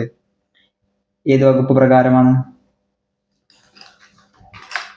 ഓപ്ഷൻ സി, സെക്ഷൻ 72 പ്രകാരം അല്ലെ. സെക്ഷൻ 72 എന്താണ് പറയുന്നത്? രഹസ്യമായിട്ടോ അല്ലെങ്കിൽ സ്വകാര്യതയോടെയുള്ള ലംഘനത്തിനുള്ള ശിക്ഷയെ കുറിച്ചാണ് സെക്ഷൻ 72 പറയുന്നത് അല്ലെ. ഏതെങ്കിലും സ്വകാര്യ വസ്തുക്കളോ അല്ലെങ്കിൽ പേഴ്സണൽ ഡയറി, പ്രമാണം, കത്തിടപാടുകൾ അല്ലെങ്കിൽ ഇലക്ട്രോണിക് റെക്കോർഡ് എന്നിവ ഒരാളുടെ സമ്മതമില്ലാതെ കൈവശപ്പെടുത്തുന്നത് കുറ്റകരമാണെന്ന് പറയുന്നു. അതിനുള്ള ശിക്ഷ എത്രയാണ്? ശിക്ഷ എന്ന് പറയുന്നത് 2 വർഷം. ഓക്കെ, 2 വർഷം തടവും അല്ലെങ്കിൽ 1 ലക്ഷം രൂപ പിഴയും, അല്ലെങ്കിൽ ഇവ രണ്ടും കൂടി ലഭിക്കും എന്നാണ് പറയുന്നത്. 26ാമത്തെ ചോദ്യം, വിവരസാങ്കേതിക വിദ്യാ നിയമത്തിന്റെ അതായത് IT ആക്ടിന്റെ 78ാം വകുപ്പ് പ്രകാരം ആ നിയമപ്രകാരമുള്ള കുറ്റകൃത്യങ്ങൾ അന്വേഷിക്കാൻ അധികാരമുള്ള വ്യക്തി PYQ ചോദ്യമാണ്.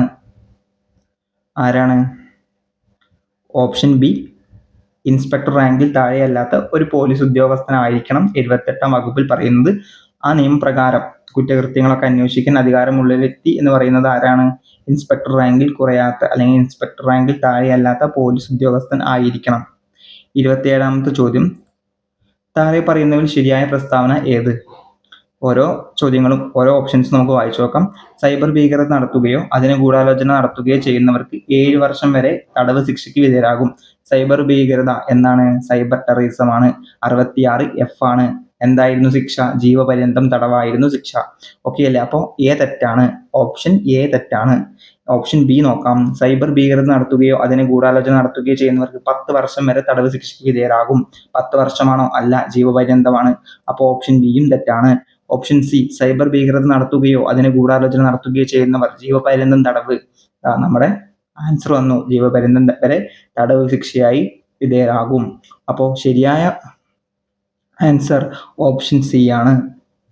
28ാമത്തെ ചോദ്യം, മറ്റൊരാളുടെ ക്രെഡിറ്റ് കാർഡ് അല്ലെങ്കിൽ നമ്പറോ പാസ്വേഡോ സത്യസന്ധതയില്ലാതെ ആരെങ്കിലും ഉപയോഗിച്ചാൽ ഏത് കുറ്റകൃത്യത്തിൽ ഉൾപ്പെടും? ഏതാണ്? അറിയാം അല്ലെ. ഐഡന്റിറ്റി മോഷ്ടിക്കുക എന്നതാണ് അവിടുത്തെ കുറ്റകൃത്യം. മറ്റൊരാളുടെ ക്രെഡിറ്റ് കാർഡ് നമ്പറോ അല്ലെങ്കിൽ പാസ്വേഡ് സത്യസന്ധതയില്ലാതെ ആരെങ്കിലും ഉപയോഗിച്ചാൽ ഏത് കുറ്റകൃത്യത്തിൽ ഉൾപ്പെടും? അത് ഐഡന്റിറ്റി മോഷണമാണ്. അതായത് ഐഡന്റിറ്റി മോഷ്ടിക്കുക. താഴെ പറയുന്നവയിൽ IT ആക്ട് പ്രകാരം ജീവപര്യന്തം വരെ തടവ് ശിക്ഷ ലഭിക്കുന്ന കുറ്റം ഏതാണ്? താഴെ പറയുന്നവയിൽ IT ആക്ട് പ്രകാരം ജീവപര്യന്തം വരെ തടവ് ശിക്ഷ ലഭിക്കാവുന്ന കുറ്റം ഏതാണ്? ഇപ്പൊ നമ്മൾ പറഞ്ഞു, കുറെ പ്രാവശ്യം പറഞ്ഞു, ഏതാണ്? Cyber terrorism.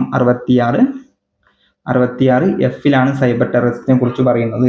66 F-ലാണ് സൈബർ ടെററിസത്തിനെ കുറിച്ച് പറയുന്നത്. അതിന്റെ ശിക്ഷ എന്തായിരുന്നു? ജീവപര്യന്തം തടവായിരുന്നു.